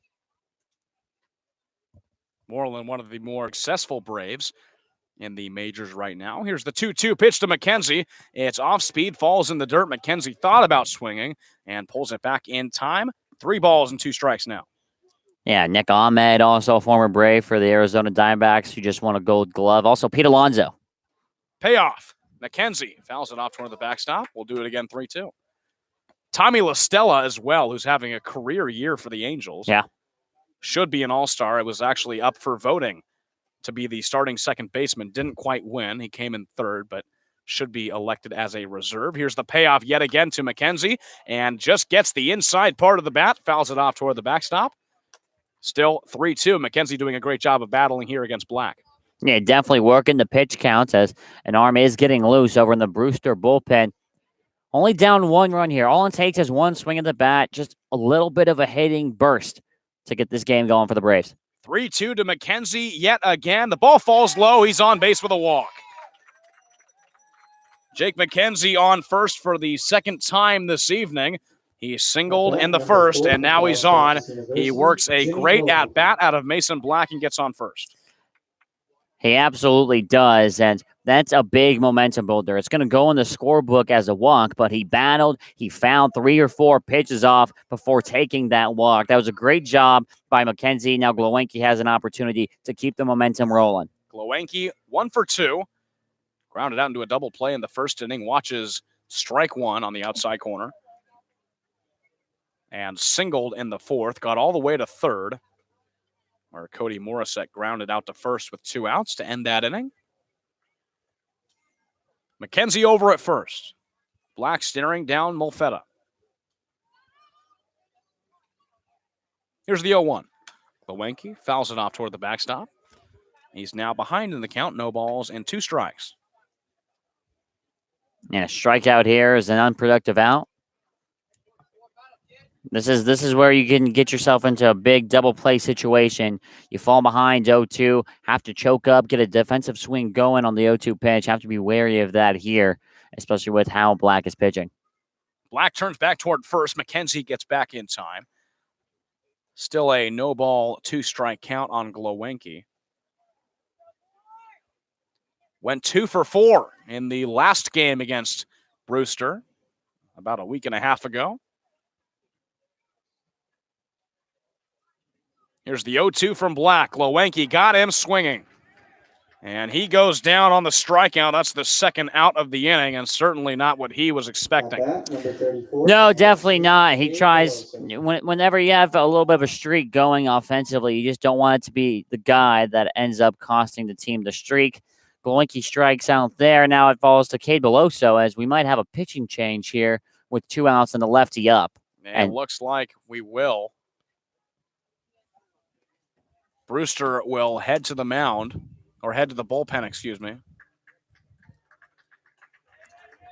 And that will be it for Mason Black. He goes 5 2/3 of an inning, allowing 4 hits.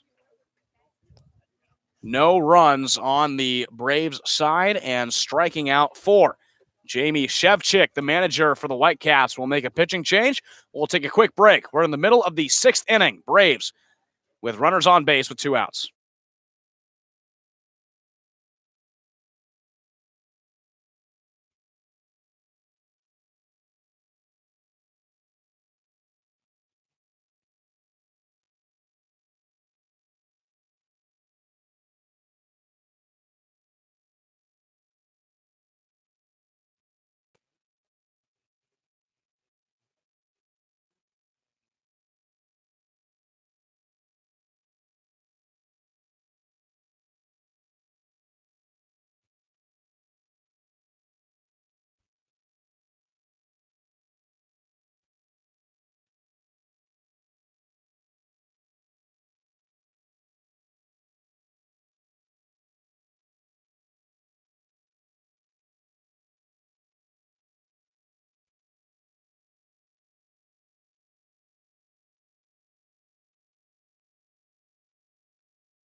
Jamie Shevchik makes a move to the bullpen for the Brewster Whitecaps after Mason Black goes 5 2/3 innings pitched, 4 strikeouts, allowing 4 hits, just 1 walk, and not allowing any runs so far, with McKenzie over at first. And the new pitcher for the Whitecaps, Stephen Emanuels from Washington. Yeah, from UW. He's a Husky.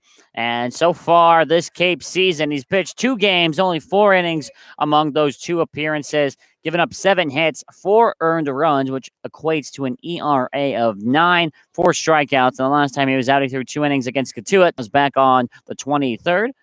So earlier this week, gave 3 hits and 3 earned runs, while also striking out 3 as well. He's going to go up against a power hitter here in Cade Veloso. Veloso comes up with Jake McKenzie over at first, 2 outs in the bottom of the 6th inning, 1-0 lead for the Brewster Whitecaps. Brewster had a lead in the last time these two faced off, a 4-3 win for the Whitecaps in that game.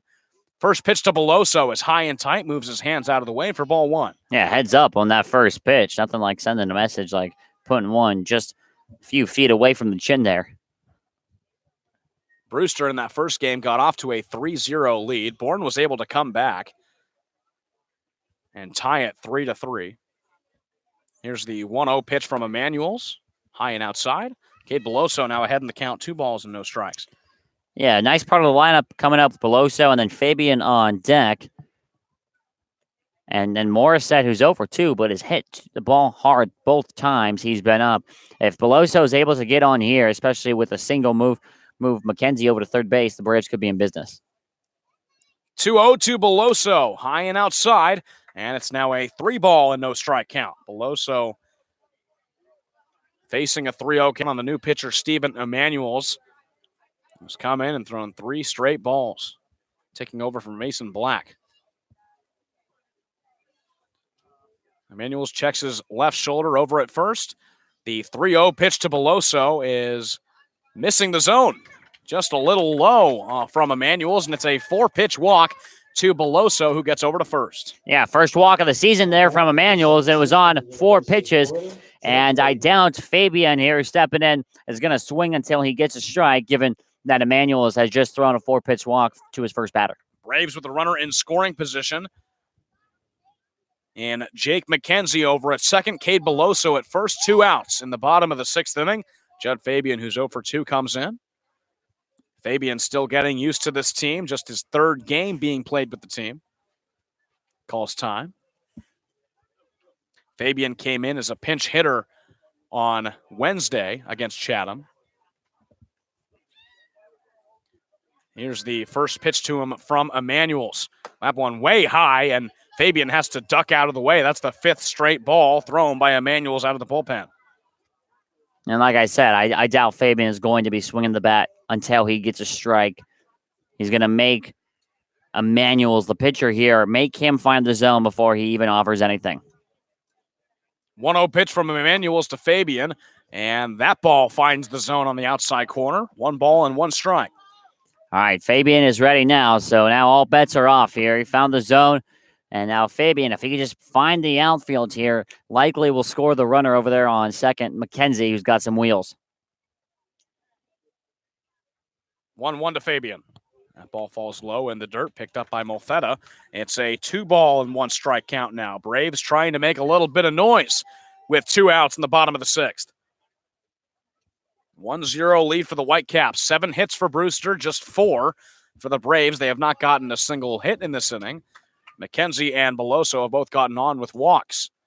Here's the 2-1 pitch to Fabian. Swings at a ground ball slowly to get Workman at short. Toss to second is in time to get Veloso. Fabian goes down on the fielder's choice, and that's the inning. No runs, no hits for the Bourne Braves. We head to the 7th. Still 1-0 Brewster. You're watching the Bourne Braves on YouTube.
That's it for Blake Burzell out of the bullpen. He comes on in relief for Nick Dumkowski. Burzell throws 2 innings pitched and not really many numbers after that. No hits allowed, no runs, and no strikeouts. And Harvey Shapiro turns it over to Jacob Winger, who's only played 1 game for Bourne, but 2 for YD as well.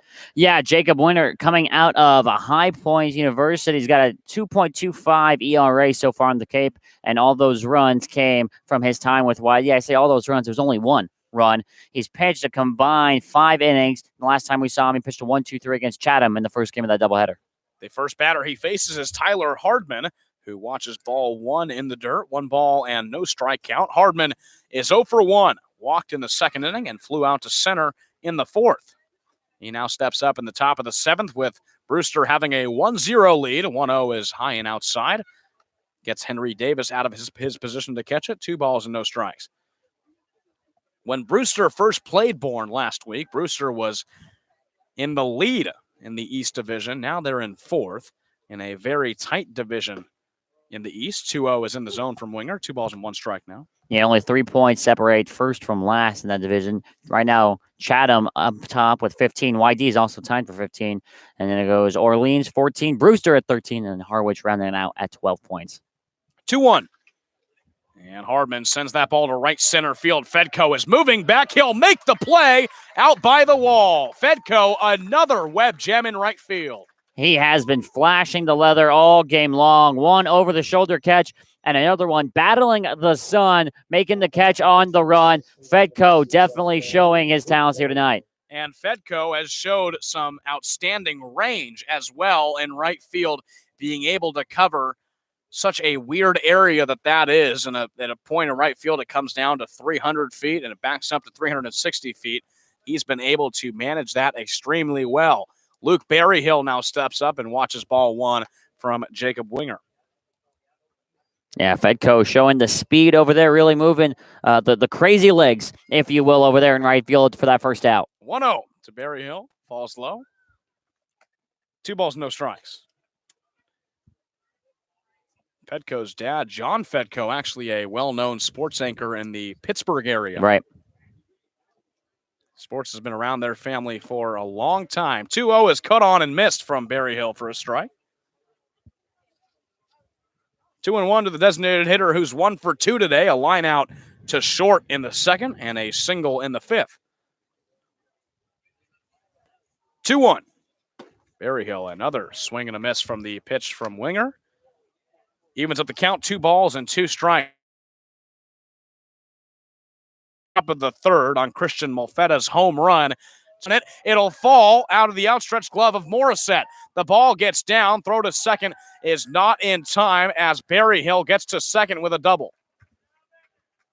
The old Bermuda Triangle comes back to strike the Braves once again. A dying quell type of hit out there on the right field line. Just falls perfectly in on the right field line in between first, second, and right field. By the time Fedko gets to it, the runner, Berryhill, is already halfway to second, and even a perfect throw would not have been able to get him. It's a 1-out double, and now Winger's going to have to find himself doing some work here in this top of the 7th.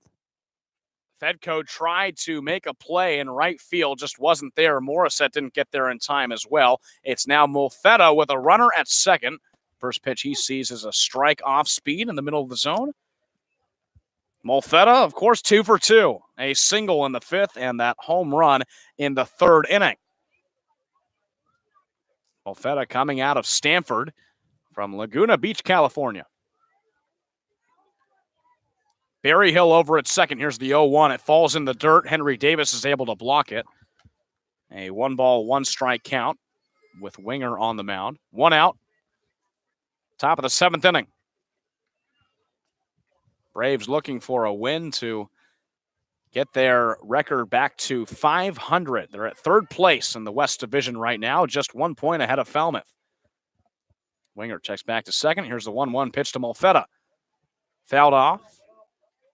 Back into the glove of Davis. Now a 1-ball, 2-strike count. Yeah, strikeout would be big here, not only because it's against Christian Molfetta, who's proved to be the toughest out on this Brewster lineup, but because it gets you to 2 outs, and then with 2 outs, everybody defensively can kind of relax and just make a play on the ball to get out of the inning. Molfetta taps the plate with his bat. Now relaxes in his stance. Here now comes the 1-2 pitch from Winger. Ball falls in the dirt yet again. This time gets away from Henry Davis, and Luke Berryhill gets over to third. So now an extra insurance run is just 90 feet away. It's a 2-2 count on Molfetta. I believe you probably marked that one down as a wild pitch in the book. Pitch was in the dirt from Winger, got away from Henry Davis. And now with runner on third, still same situation applies here. If you're able to get the strikeouts, it all doesn't matter as the infield is going to come in on the grass trying to prevent the run. Berryhill now over at third. The 2-2 pitch to Molfetta is low. Call the ball. The count now runs full. 3 balls and 2 strikes. Yeah, that's a tough pitch for Winger to take there. Just missed the zone. Definitely too close to take with 2 strikes, in my opinion. However, Molfetta gets the benefit of the call here now. Has a 3-2 count. Let's see if Winger can battle it out. Payoff pitch to Molfetta. That ball just out of the zone for ball 4. Molfetta goes over to first on the walk. This is his 3rd time reaching base today. And Brewster has runners at the corners with Ryan Bliss, the leadoff batter, coming back up to the plate. And Molfetta did a nice sell job there. As soon as that pitch crossed the plate, he was out of the box and walking his way to first base. And he actually kind of stopped as soon as he got out of the box just to make sure that the home plate umpire wasn't going to call that a strike and call him back. So I think the sale had more to do with that call. First pitch to Bliss is in the zone for a strike. And Winger starts off his first batter, or his 3rd batter, with a strike. Bliss is 1 for 2, a strikeout in the 3rd, single in the 1st, and a sacrifice bunt in the 5th. The 0-1 pitch is a hard swing and a miss for the leadoff batter, and Winger has him down 0-2. And you just don't want to get overconfident here. Definitely want to make a good pitch 0-2. Don't necessarily want it to be a complete waste, but close enough maybe where you can get Bliss to chase here. That'd be ideal. Henry Davis giving signs to the infield. Beloso has his foot over on first. Xavier Warren playing close to the bag at third. Glowenke and Morissette playing close to second base. Here's the 0-2 pitch. It's a high fly ball that looks like it will stay in the infield. Beloso calls off Henry Davis, the catcher, and makes the play in foul territory for the 2nd out. A big out number 2 off the bat of Ryan Bliss. Nowhere near enough for a sacrifice fly. And that takes out any sacrifice fly opportunities for the Brewster Whitecaps. And that brings up Brett Auerbach. Yeah, big time out there from Jacob Winger, really saving himself after that wild pitch and that walk. Here with 2 outs, everybody can go back to their normal spots on the infield and just focus about making a play on the ball. Auerbach is 0 for 3. A fly out, strikeout, and ground out in tonight's game. Runners at the corners with 2 outs. The first pitch is in the zone on the fastball from Winger. You could hear the pop of Henry Davis's glove. Starts him off 0-1. This would be big for Winger here to have a runners on first and third, 1 out, and be able to get out of here without giving up a run. That'd be big for his confidence. 0-1. Auerbach watches it upstairs. Evens up the count, 1 ball and 1 strike. A rematch of the 2017 Cape Cod Baseball League Championship game between the Bourne Braves and the Brewster Whitecaps. Brewster came out victorious in 3 games. Winger turns back, throws toward first. Molfetta back in time. You gotta be careful with those pickoff throws. Some of them can be dangerous because, especially if the first baseman isn't paying attention, the ball can kind of just slip right by him and you give a run away. 1-1 from Winger. Auerbach sends that ball to left center field. Judd Fabian gets underneath it and puts it away. The Braves get out of a first and third 1-out situation. No runs come across the plate for the Brewster Whitecaps. Still 1-0, and it's stretch time. Braves coming up in the bottom of the 7th. You're watching Braves Baseball on YouTube.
At bat, number Another 7, tight Boston game College, for the Cody Bourne Morissette. Braves. They find themselves down 1-0 as we enter the bottom of the 7th inning. Cody Morissette will lead things off, but before, Jordan, let's check around the Cape a little bit. Yeah, going back around the Cape, YD now has a 4-3 lead over the Falmouth Commodores and the bottom of the 8 in that one. That one's wrapping up. Harwich has a 4-0 lead over the Hyannis Harbor Hawks, and in the top of the 3rd, the Cotuit Cavaliers and Orleans are tied 3-3, and Wareham putting a beat down on Chatham right now, 7-0. Wareham in the lead in the West Division. One of the best batting averages in the Cape. First pitch to Morissette. He takes to right center field. Gentry is moving in on it. That ball will fall in between Gentry and Auerbach in right center. A leadoff single for Cody Morissette. He's over on first. Yeah, you can tell something is different about Cody Morissette. He's got a little bit of confidence and a little bit of swagger back in his step after that Fenway day. 0 for 2 to this point in the game, but he hit the ball hard both times. Now finally gets his just desserts with that leadoff single. His 3rd hit of the Cape season. Leadoff single, that brings up Kyler Fedko. Fedko's 0 for 2, a ground out to 3rd in the 3rd inning, and a fly out to center in the 5th. Stephen Emanuel still on the mound for the Whitecaps. Here's the first pitch to Fedko. He turns around to bunt, pulls it back, and will watch strike 1. Henry Davis and then Giovanni DiGiacomo on deck. You might bunt here to try and move him over. Ideally, you can get the runner to second with nobody out, then you can bunt him over to 3rd. We're about to see a whole lot of small ball these next 3 innings here, Sam. Fedko has been making some great plays in right field during this evening's game. 0-1 pitch from Emanuel's inside. Fedko watches it. It's now a 1-ball, 1-strike count. Missed a majority of the beginning of the season with an injury. Played in the opening day game and came back in the doubleheader against Chatham just this past Sunday. We are 1/4 of the way through this Cape season so far. 1-1 to Fedko. Breaking ball misses the zone, too low from Emanuel's. 2 balls and 1 strike. That's a good take from Kyler Fedko right there. Breaking ball just missed a little too low here. 2-1. Infield playing a little bit of a shift to Castanon's playing a little on the grass. He's setting up on the baseline. Now, obviously, the infielders are pinched, and the outfield shifted a little bit to the left here. Emanuel's comes set. Here's the 2-1 pitch to Fedko outside. Takes Molfetta out of his position. 3 balls and 1 strike. Green light is on for the number 7 batter for the Braves. Henry Davis is on deck. Giovanni DiGiacomo is in the hole, the number 9 batter. Yeah, and for Fedko here, he does have the green light, I'd imagine, but I'd be surprised if he swings. He's looking at 1 pitch in 1 spot right here. Let's see if he gets it. 3-1 to Kyler Fedko. Fastball right in the zone, and this count runs full. 3 balls and 2 strikes. And this is where we see what kind of cards Harvey Shapiro's got up his sleeve. 3-2, nobody out. The tying run on first base. Does he send him here on this 3-2 count? Morissette patiently waiting over at first. Had 8 stolen bases during the regular season with Boston College. Here's the payoff pitch to Fedko. Morissette stays over at first, and Fedko watches strike 3.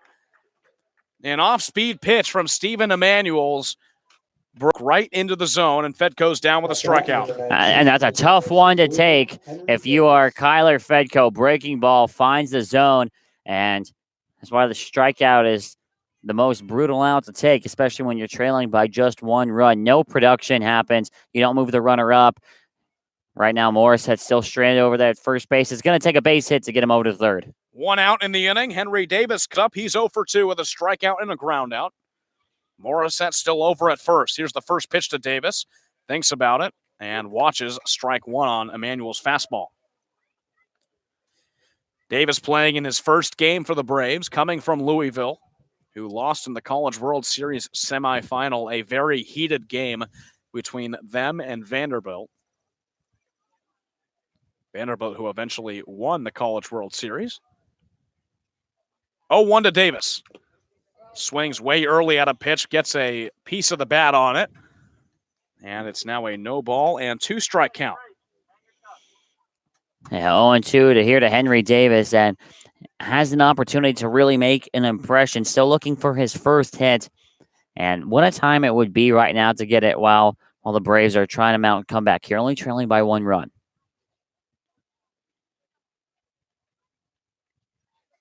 Oh, 2 to Davis. Fouls it off back toward the backstop. He was just on that pitch. He'll stay in the count 0-2. 1 out, runner on for the Braves. 1-0 lead for the Brewster Whitecaps in the bottom of the 7th inning. It's been like that since the top of the 3rd with Christian Molfetta's home run to left center field in that inning. It's been the only run that's come across the plate. 13 combined hits for either team. A turn back toward first. Morissette just back in time on the throw from Stephen Emanuels to Tyler Hardman. Yeah, and that got the crowd going a little bit there. Definitely a great move from Emanuels over there to first base. Was a lot closer than it should have been, but now Morissette is able to brush himself off, and let's see what Henry Davis can do here battling 0-2. Davis back in the box. Emanuels comes set, and he steps off the mound, turns back toward first. Really watching Morissette over at first. We mentioned he had 8 stolen bases during the regular season with Boston College. Was caught stealing 3 times. Now the 0-2 pitch to Henry Davis. Davis, a high fly ball in right field. Tyler Gentry moving in on it. He has it for the 2nd out of the inning. And it's just been the lack of ability this season to string hits together for the Braves that has really limited them offensively. You have a great opportunity with a leadoff single, and then you go strikeout and fly out to right. Now, maybe if DiGiacomo can find a gap here, hit another double, the Braves might be able to tie a game, but it looks unlikely here with 2 outs. DiGiacomo in his first night as a Brave with a double in the 3rd inning and a strikeout in the 5th. The left-handed batter comes up against the right-handed pitcher with Morissette over at first. A turn back toward first. Morissette slides back in time. Emanuel's really worried about Morissette over on first base. Braves wearing red jerseys tonight, as they will every Friday there at home. The only time they've been able to wear them has been a rainout. This is the first time they're breaking out the Reds this season. First pitch to DiGiacomo with 2 outs is a ball called on the outside corner for a strike. 0-1 count on Giovanni DiGiacomo. DiGiacomo already with that double earlier in the game. Really a base. Anything to get Xavier Warren, who's leadoff spot, back up top would be nice. 0-1 pitch. Morissette goes. It's fouled off by DiGiacomo. He's now down in the count, 0 balls and 2 strikes, and Harvey Shapiro decided to send Morissette on that pitch. Yeah, it looked like it probably was a hit and run situation right there with Morissette running. That pitch looked like it was going to be inside and miss the zone, but on a hit and run as a batter, you're told no matter where that pitch is at, you're going to have to hit it because we got our guy running. Now 0-2, that likely falls through, and DiGiacomo is going to have to battle. Xavier Warren on deck, 2 outs, 0-2 count to Giovanni DiGiacomo. In the bottom of the 7th, here's the 0-2 pitch. It's a ball called, gets behind Christian Molfetta, and Morissette will move over to second. So the Braves with a runner in scoring position with 2 outs in the bottom of the 7th inning. Yeah, it looks like a pass ball to me. It slips through the glove of Molfetta, and that takes all the risk away now here with the runner on second. If DiGiacomo is able to find a base hit here, Morissette likely will be coming around to score here. DiGiacomo back in the box as a 1-2 count, 2 outs in the inning. Morissette over at second now. Emanuel's delivery. DiGiacomo gets him swinging on a ball that was in the dirt. Molfetta picks it up. Throw on to first is in time on the drop third strike. So the Braves leave Cody Morissette over at second base. No runs on 1 hit for the Bourne Braves in the bottom of the 7th inning. Still a 1-0 lead for the Brewster Whitecaps. Heading to the top of the 8th. You're watching Braves Baseball on YouTube.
New pitcher on the mound for the Bourne Braves to start off the top of the 8th inning, down 1-0. Jordan, it's Joshua Culliver. And Culliver, one of the more reliable arms in this very reliable bullpen for the Braves. He's got a 1-0 record so far this season, a 1.5 ERA in 6 innings pitched. This is going to be his 4th time out, only giving up 1 run on a controversial home run. He pitched the 9th inning in the loss to YD last week, only going 1-2-3. And the first batter he sees is Gage Workman, who shoots a ground ball to left field past the outstretched glove of Jimmy Glowenke, and it's another leadoff hit for the Brewster Whitecaps. And Workman there very clearly was sitting on a first pitch fastball. He got it, took it the other way, and now Culliver, a little bit of pressure on him, which he's something he's not necessarily accustomed to.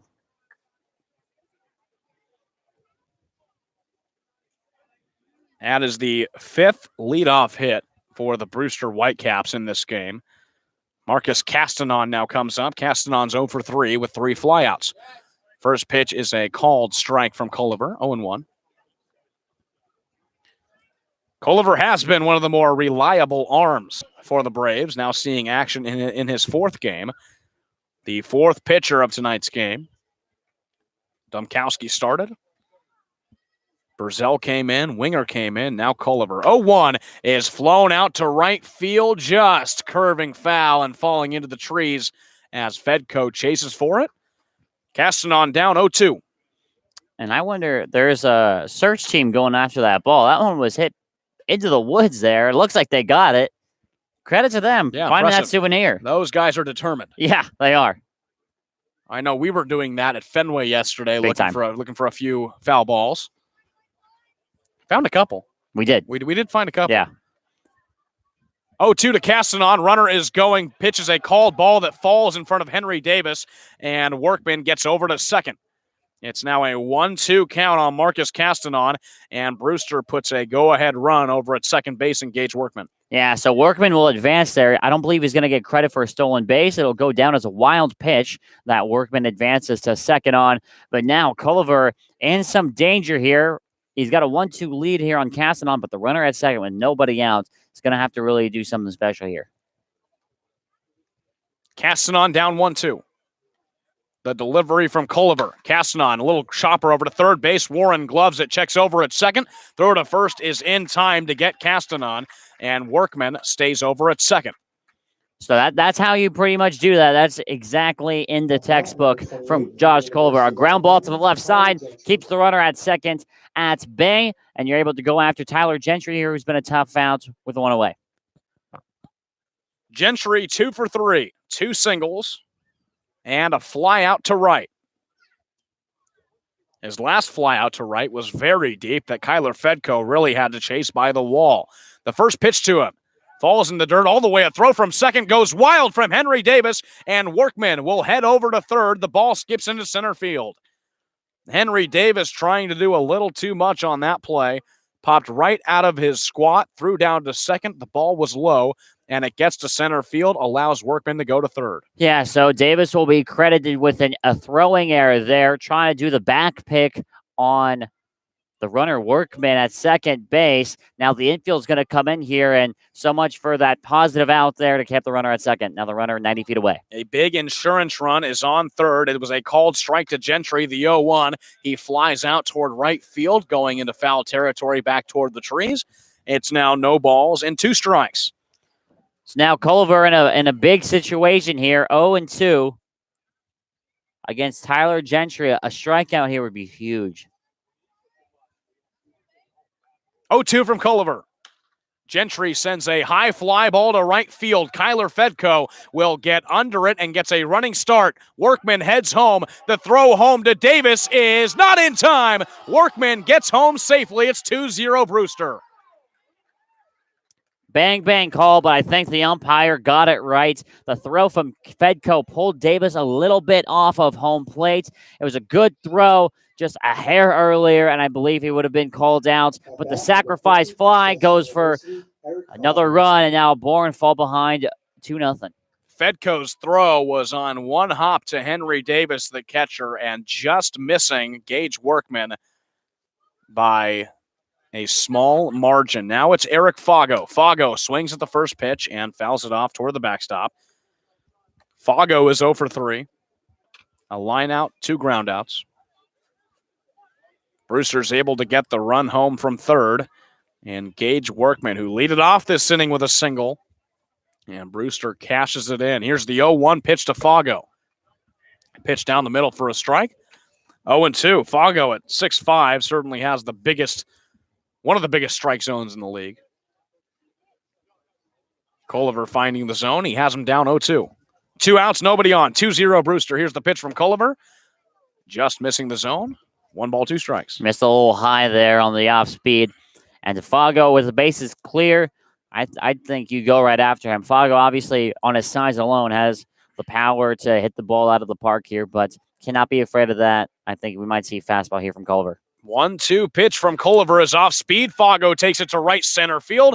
Fedko will play it on a hop. It's a 2-out single for Eric Fago.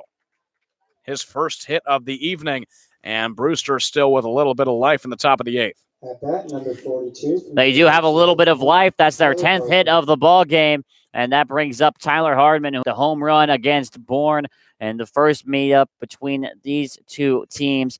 2 outs here for Josh Culliver. Has to get himself out of this inning. Stop the bleeding here. The Braves offensively only have 6 outs to go before the end of this game. Hardman is 0 for 2. A walk in the second inning. Comes up against Culliver for the first time. First pitch to Hardman is low for a ball. 1 ball, no strike count. Fago's over on first. Brewster with a run home already on the sacrifice fly from Tyler Gentry, scoring Gage Workman. Only the second run allowed by Josh Culliver all season. Throwback, Fago gets back to first safely.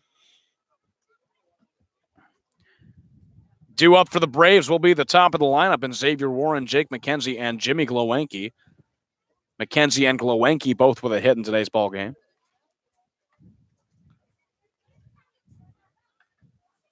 Throw back to first. Fago reaches back in time.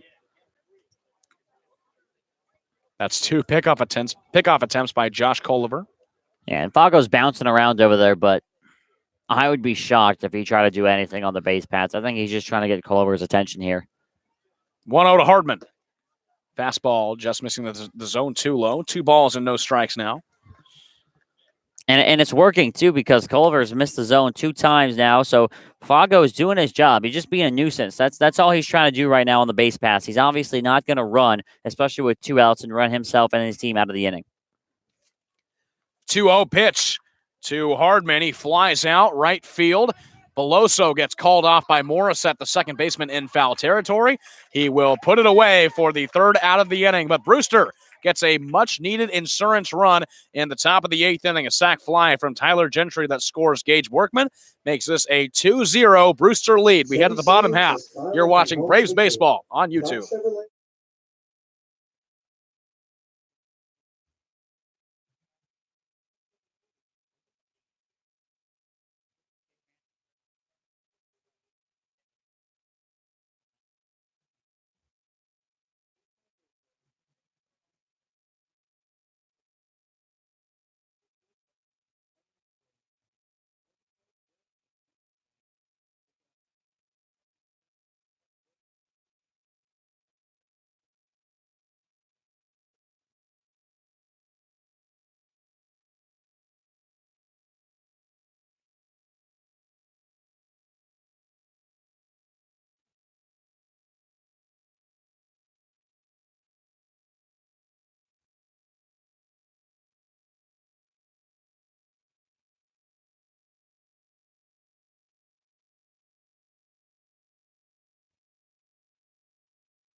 Top of the lineup due up for the Bourne Braves, Xavier Warren, Jake McKenzie, Jimmy Glowenke due up in the bottom of the 8th inning. A 2-0 lead for the Brewster Whitecaps. Brewster 10 hits, Bourne only 5, as Xavier Warren steps into the box for his 4th at-bat of the evening.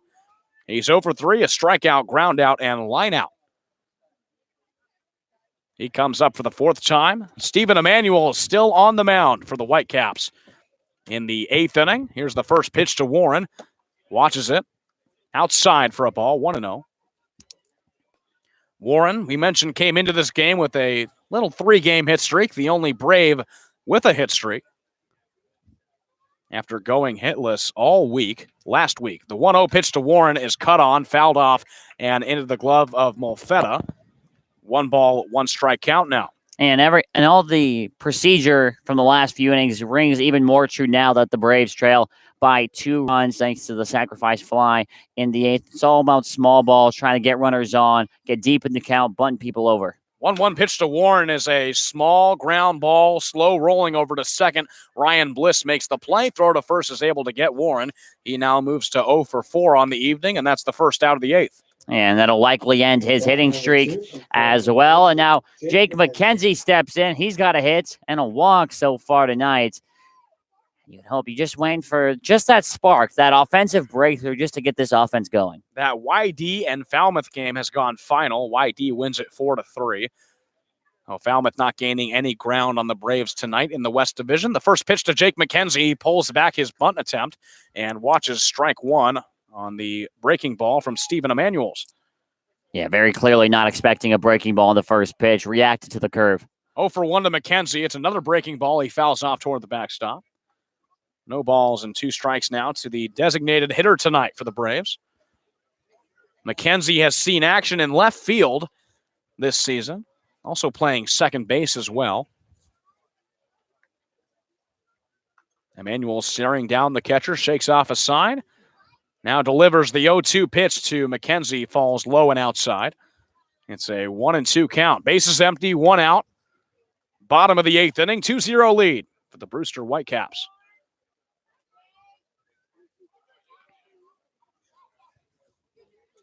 McKenzie back in the box. 1-2 from Emmanuels. McKenzie lifts a high fly ball that's just going foul behind the press box, and we'll do it again. 1 ball, 2 strikes. Braves with the most players in the College World Series that they were waiting on, and also the most players going to Team USA. That number is at 5. The 1-2 pitch to McKenzie is off speed, falls in the dirt. 2 balls and 2 strikes. Yeah, McKenzie's very good at being real disciplined up there at the plate. Does well on not biting on that curveball in the dirt. Now 2-2, most likely going to get a fastball here from Emmanuels. Here's the pitch from Emmanuels. 2-2 down the middle on the fastball. You called it, Jordan. There's strike 3 to Jake McKenzie's. 2 outs in the bottom of the 8th. And it was a good pitch from Emmanuels. Paints the black on the outside corner.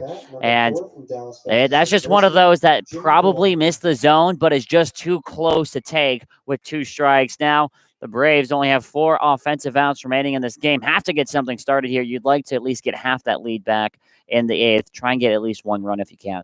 Jimmy Glowenke, who's 1 for 3, comes up and rockets a ball right to center field. A hard hit single, and the Braves with some life in the bottom of the 8th. A 2-out hit from Jimmy Glowenke. And Glowenke, after grounding into the double play in the bottom of the first inning, has really bounced back well. Couple singles to his credit. That brings up the 4-hole, the cleanup man, Cade Beloso, who's really trying to get his summer started the right way. Had a nice game on Wednesday with the off day on Thursday. Had a nice game against Chad on Wednesday. Has the opportunity here to really get something going, and it looks like we're going to have a pitching meeting up there at the mound. Beloso today is 1 for 2, a single in the 4th, a walk in the 6th. And there will be a mound visit with Stephen Emmanuels. Glowenke over at first. We know Beloso has power. And Joran, 6 hits for the Braves. Not one of the worst performances we've seen, as now there's a pitching change for the Brewster Whitecaps. We'll take a quick break here in the middle of the 8th inning. 2-0 lead for the Brewster Whitecaps. New arm coming in.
Steven Emanuels comes out of this game after pitching 2 innings, only allowing 2 hits, no runs, but he is responsible for Glowenke, who's at first.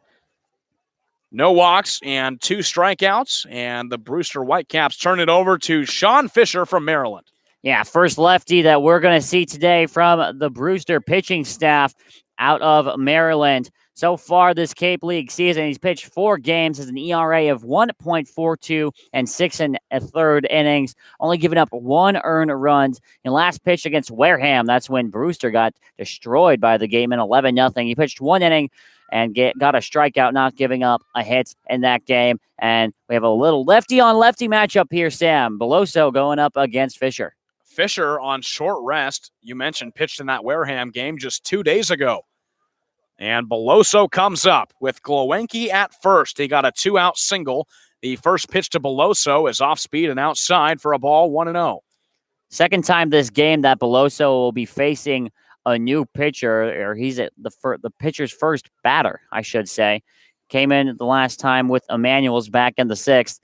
Here we go. 2 outs here. He has something to make happen. 1-0 to Beloso is a fastball that he fouls off toward the backstop. Evens up this count, 1 ball and 1 strike.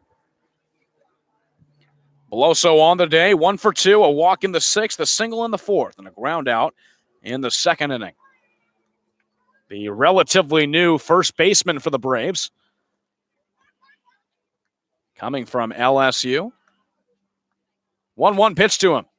Beloso watches the fastball on the outside corner for a called strike, and he's down to his final strike. It's 1 ball, 2 strikes, 2 outs.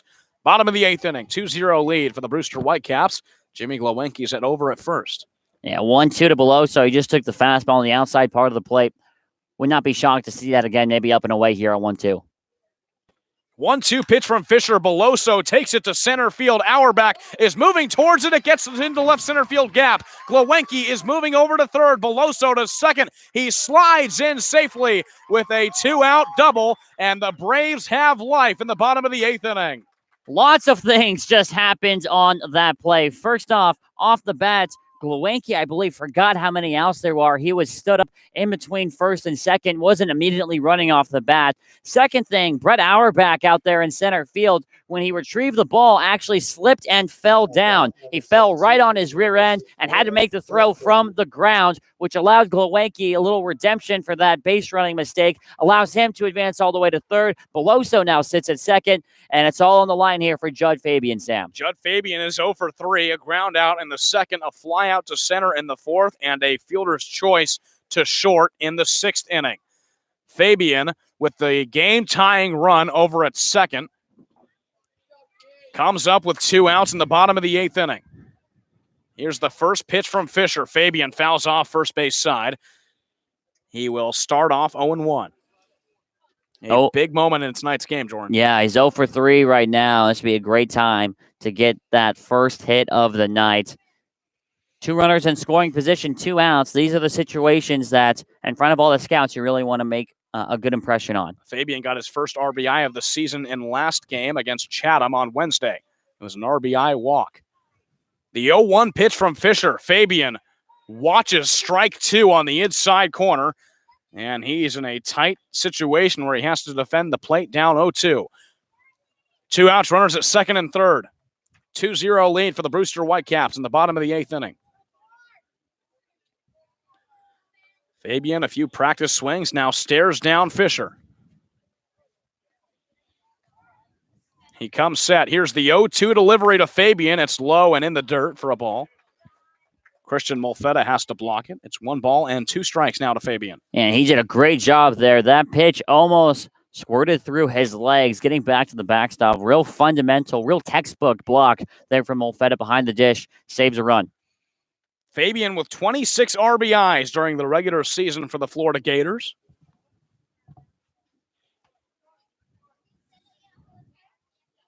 One-two pitch from Fisher. Fabian fouls it off, and he stays alive here, 1-2. Yeah, he was looking fastball, and he got it, just missed it.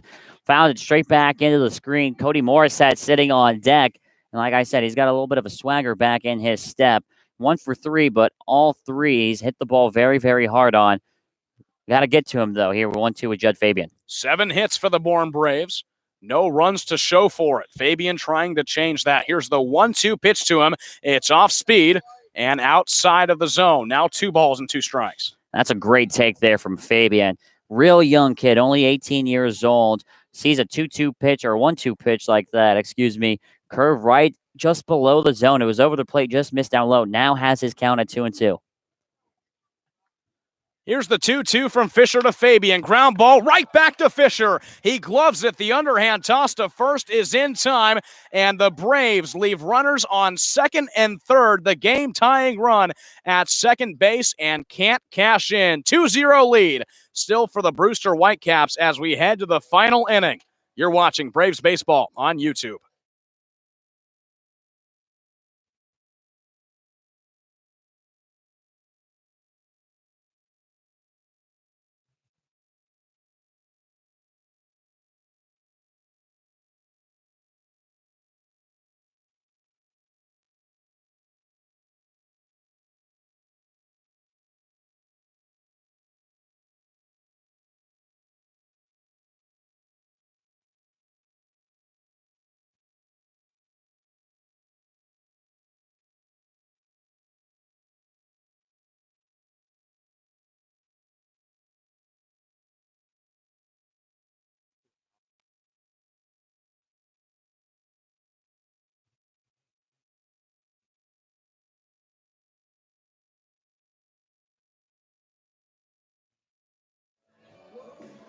Milton Cap, the Cape and Islands Caterpillar dealer, is proud to be sponsor of today's game. For sales and rentals of Caterpillar machinery, generators, and marine engines, visit miltoncat.com, your area cat dealer.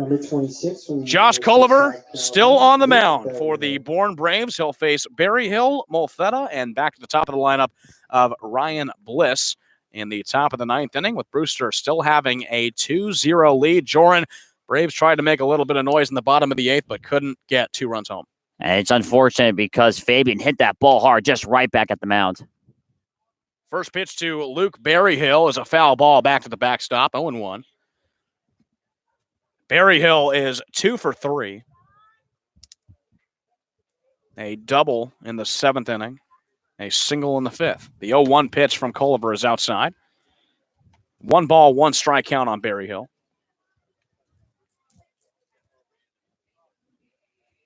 Real important here for Josh Culliver to try and work fast this inning. 1-1 pitch fouling off toward the backstop, and Berryhill down in the count. 1 ball and 2 strikes. Berryhill only playing his 2nd game in the Cape League. First game was on June 26th against Wareham on Wednesday. Had 1 at-bat. He walked. So he gets his first start tonight. 1-2 pitch from Culliver is inside and tight on Berryhill. Evens up the count, 2 balls and 2 strikes. And the Braves were able to mount some offense there, so it's vital to keep this deficit only at 2. 2-2 to Berryhill, a line drive into right field that skips over to Kyler Fedko for a leadoff single. And now for the 6th time, the Brewster Whitecaps lead off with a hit. Yeah, 6th time in 9 innings for this Brewster Whitecaps team, and it's been the story of the game. They were able to get runners on base early in the inning, early on the counts, and now a very dangerous out here in Christian Molfetta. Molfetta, who probably has the most important hit of the game, a home run in the 3rd inning that popped out of Judd Fabian's glove and over the wall, comes up with a runner on first, shows bunt, gets the bunt down. Culliver can't get it. Molfetta will get over to first safely as the bunt rolled all the way to Cade Beloso, the first baseman. Culliver passed on it, went to go cover first, and the flip to him wasn't in time. Brewster starts out the top of the 9th with runners on first and second. Yeah, and if I'm Ace Adams, the pitching coach, I'm probably calling time and going to talk with Josh Culliver, and that's exactly what Harvey Shapiro is going to do, just to try and calm him down. The bunt there from Molfetta was perfect. It was hard enough, so it was past Culliver down the first base line, but soft enough to where by the time Beloso got to it and had to flip over to Culliver at first base, there was no play happening there. So Shapiro will talk to Culliver, and if you're Shapiro, you're telling you guys, hey, look, we still got this. Nobody out, I know, but if we get a ground ball, we got 2, then 1 more, then we're out of here without giving up a run. Molfetta gets on for the 4th time in tonight's game. The home run, single in the 5th inning, walked in the 7th, and another single in the 9th. So he's 3 for 3. A solid game for him tonight. One of the 6 catchers listed on this Brewster roster. They only have 2 outfielders on the roster, so some catchers having to move around and play some outfield. Molfetta's on first. Barry Hill is on second. And Harvey Shapiro will end the meeting with Josh Culliver. Still no outs, and we're back to the top of the lineup and Ryan Bliss. And I'm pretty sure, if I were a betting man here, Sam, I'm pretty sure we're going to see Ryan Bliss probably drop down a bunt here to take away that double play. He already did it once in the game back in the 5th. See him drop down a bunt, move the runners from first and second both into second and third, take away that double play opportunity, and bring up Brett Auerbach with the chance to drive in 2. Bliss is 1 for 3. A single in the 1st. They stole a second base in that inning, and a sacrifice bunt in the 5th. Culliver steps off the mound and turns toward Barry Hill at second. And that was an important tell right there. It looked like Bliss was getting ready to swing the bat. He didn't square up when Culliver kicked his leg. First pitch to Ryan Bliss. He does square around, pulls it back, and watches a strike right down the middle of the zone from Josh Culliver. And as a coach, that's something that makes your blood boil, is your hitter is pulling the bat back on a strike. Bliss looking for some more insurance for the Whitecaps in the top of the 9th. Shows bunt and leaves it there, pulls it back on a high outside fastball from Culliver. Evens it up, 1 ball and 1 strike. Yeah, in a perfect world, when someone is squaring up to bunt that early, like Bliss just did before Culliver even came set, you'd like to throw a high strike there. Usually the higher the pitch with a bunt, the more likely it is to be popped up and be catchable. Bliss squares around a bunt again on 1-1, gets it down just left of the foul line and into foul territory as Henry Davis touches it for a foul ball. 1 ball, 2 strike count, and that takes out the bunting possibility for Ryan Bliss. Well, let's see if it does. So we've seen some coaches actually go ahead and drop the bunt down 1-2, because if you bunt and hit it foul, it's a strikeout, and that you take that rather than having the inning pretty much come to an end with a double play.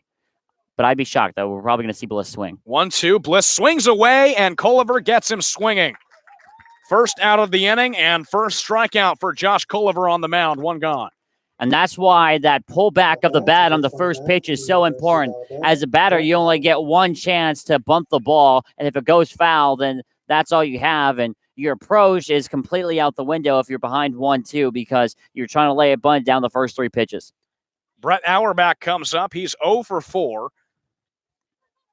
A pair of flyouts, a strikeout in the 3rd, and a ground out in the 5th. Comes up with runners on first and second. First pitch from Culliver is a breaking ball, just missing the zone for a called ball.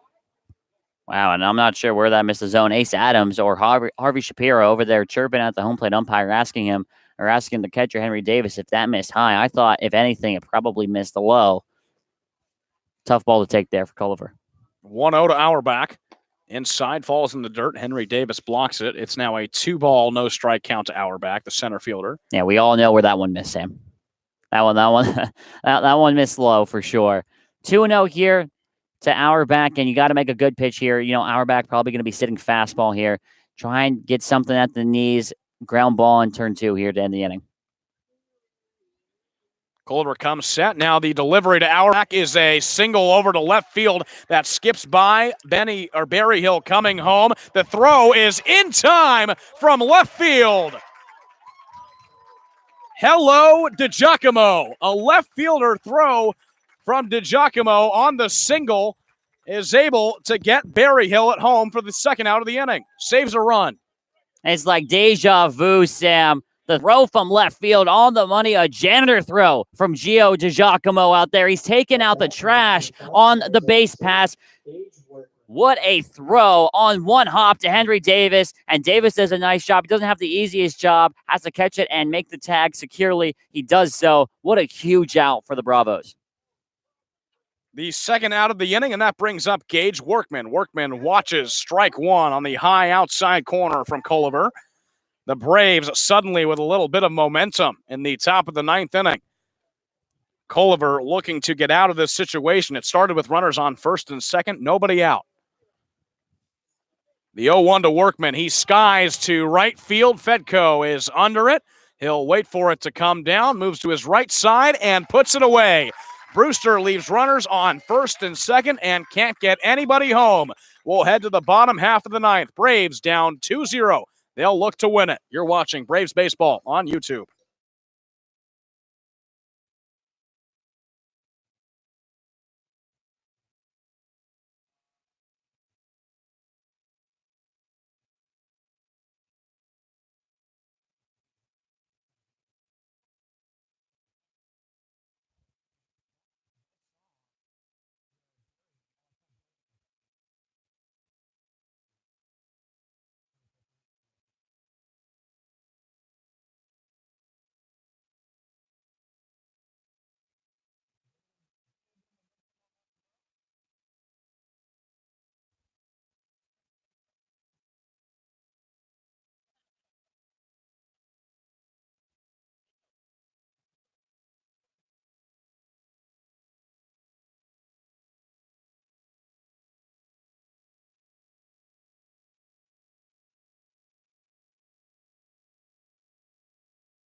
Morissette, Fedko, Henry Davis all due up for the Braves in the bottom of the 9th inning. The last chance for the Braves as they find themselves down 2-0. Cody Morissette, the only one of those three with a hit. He got a single in the 7th inning and advanced to second on a passed ball.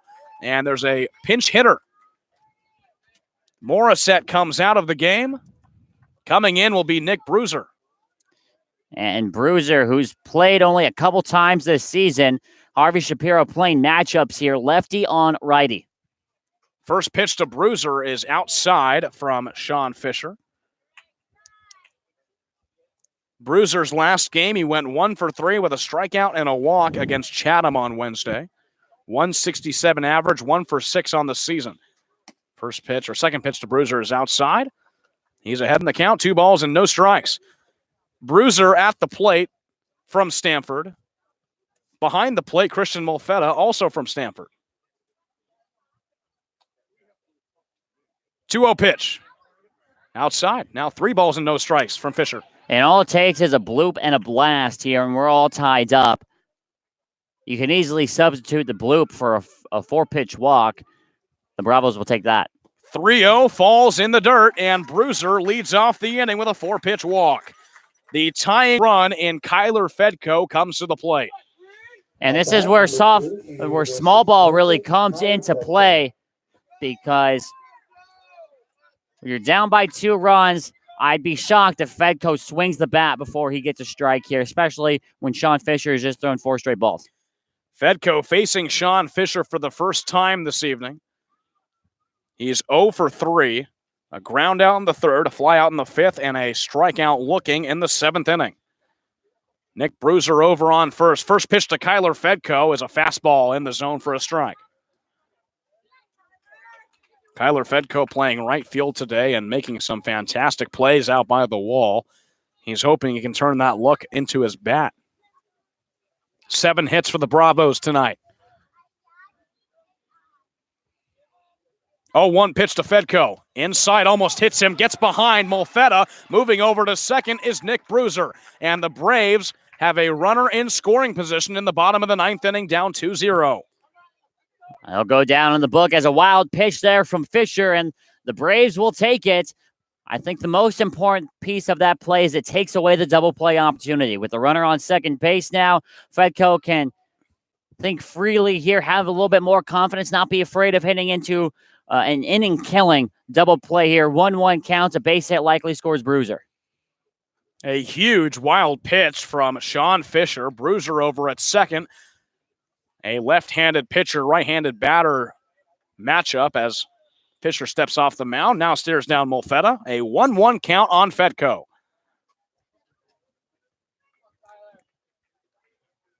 Here's the pitch. Outside. 2 balls and 1 strike now. This would go down as a save for Sean Fisher if he can get out of this inning unharmed. Braves putting together a fight in the bottom of the 9th inning.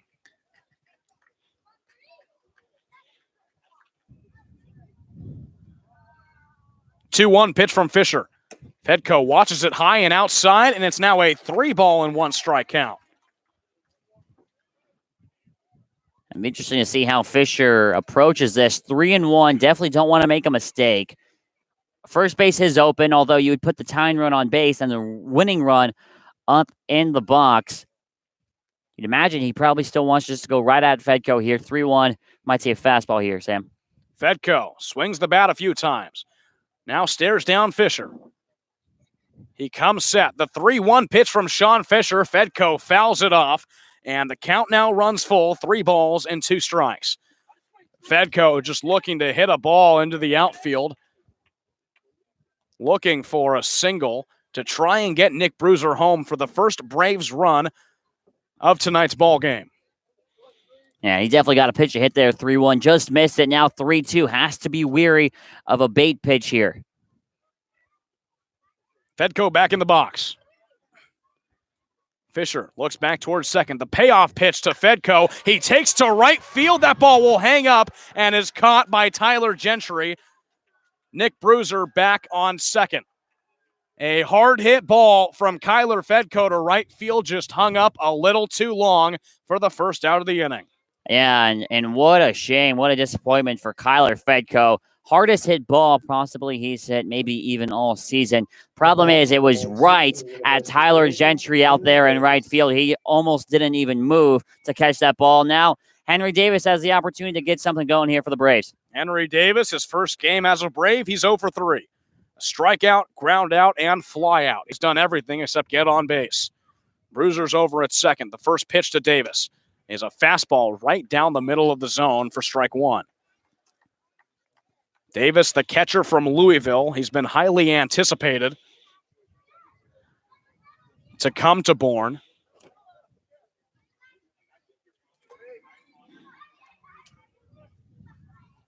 Fisher comes set. The 0-1 delivery to Davis is a swinging strike on a pitch that was outside. And Henry Davis now finds himself behind in the count 0-2. Yeah, Fisher did a nice job getting Davis to chase that one in the river outside. Would have missed the plate. But Davis saw a fastball, went after it. Now has to battle here against an off-speed hero, too. 0-2 pitch from Fisher, and Davis stays alive, fouls it off toward the Whitecaps dugout. Keeps the at-bat going, 0-2. Henry Davis, fresh off a College World Series appearance. Had to think there might have been a little more pressure there. Should be pretty relaxed at the plate. 2-0 Brewster lead. Bottom of the 9th inning. 1 out. Nick Brewster over at second for the Braves. The 0-2 from Fisher falls low and gets away from Molfetta. Brewster gets over to third base. Molfetta finds it on the first base side. And the potential go-ahead run for the Braves is over now at third. Henry Davis, the tying run, is at the plate with now a 1-ball, 2-strike count. Yeah, it's important because in order to score 2 runs, you have to score the first one first. And that first run sits 90 feet away. If Henry Davis hits something on the ground here, Brewster likely comes in to score, and then anything can happen when you're down by 1. 1-2 pitch to Henry Davis. He takes over to left field. That'll get down for a single. In comes Nick Brewster. Davis will stop over at first. It's an RBI single, and the Braves now have the winning run coming to the plate in Giovanni DiGiacomo. And everybody here at Doran Park can sense the moment. A lot of people on their feet right now. Tying run on first, winning run at the plate. And we're going to have a pinch runner here, it looks like. Harvey Shapiro looks like he's contemplating it, and he's going to hold off right now. Noah Bridges was with a helmet in foul territory. And now we're going to have a pinch hitter here. It's not going to be DiGiacomo here, Sam. It looks like it's going to be Jake Campbell. Jake Campbell, who just switched numbers, was wearing 16 in the beginning of the season, wearing 25 now, comes in to pinch hit for Giovanni DiGiacomo. DiGiacomo went 1 for 3 with 2 strikeouts and a double. from the University of And so Illinois. this is Harvey Shapiro once again playing the matchups. And now he looks at Noah Bridges, and he is going to, I guess he's going to send him to first base as Bridges grabs a correctly fitting helmet. So we're going to have a pinch runner. So Henry Davis's night comes to an end. Noah Bridges, now the very speedy guy out of UNCW, steps in. And like I was saying with the matchups here, the lefty Fisher on the mound against the righty Campbell. This would be a big opportunity here for Jake Campbell. Campbell, a 143 average. He's only 1 for 7 on the season. He got his first hit in the doubleheader against Chatham on Sunday. Steps in with Noah Bridges over at first. First pitch to Jake Campbell is a swing and a miss on an off speed from Sean Fisher. 0-1 on Jake Campbell. Campbell, the catcher from Illinois, a rising sophomore, batted 196 for the Fighting Illini. 2 home runs, 11 RBIs. Steps into this game for the first time. 0-1, no. Fisher turns and throws over to second. Campbell gets back to first. And Campbell here comes off the bench cold. Has an opportunity here to make something happen in the bottom of the ninth. Braves only down by 1. 0-1 pitch to Jacob Campbell is high. Evens up the count. 1 ball and 1 strike. Still 1 out in the bottom of the ninth inning. 1 run already across the plate. The first one of the ball game for the Braves. An RBI single from Henry Davis. He was now replaced by Noah Bridges over at first. 2-1 ball game. 1-1 pitch to Campbell. Swung on and missed. He was way out in front of an off-speed pitch, and he's now down in the count. 1 ball and 2 strikes. And a strikeout just kills you here, Sam. It leaves Bridges over there at first base. At the very least, you'd like to see Noah Bridges get up to second base. Perhaps another wild pitch. There's already been 2 this inning. Let's see what happens here. 1-2. 1-2 from Fisher.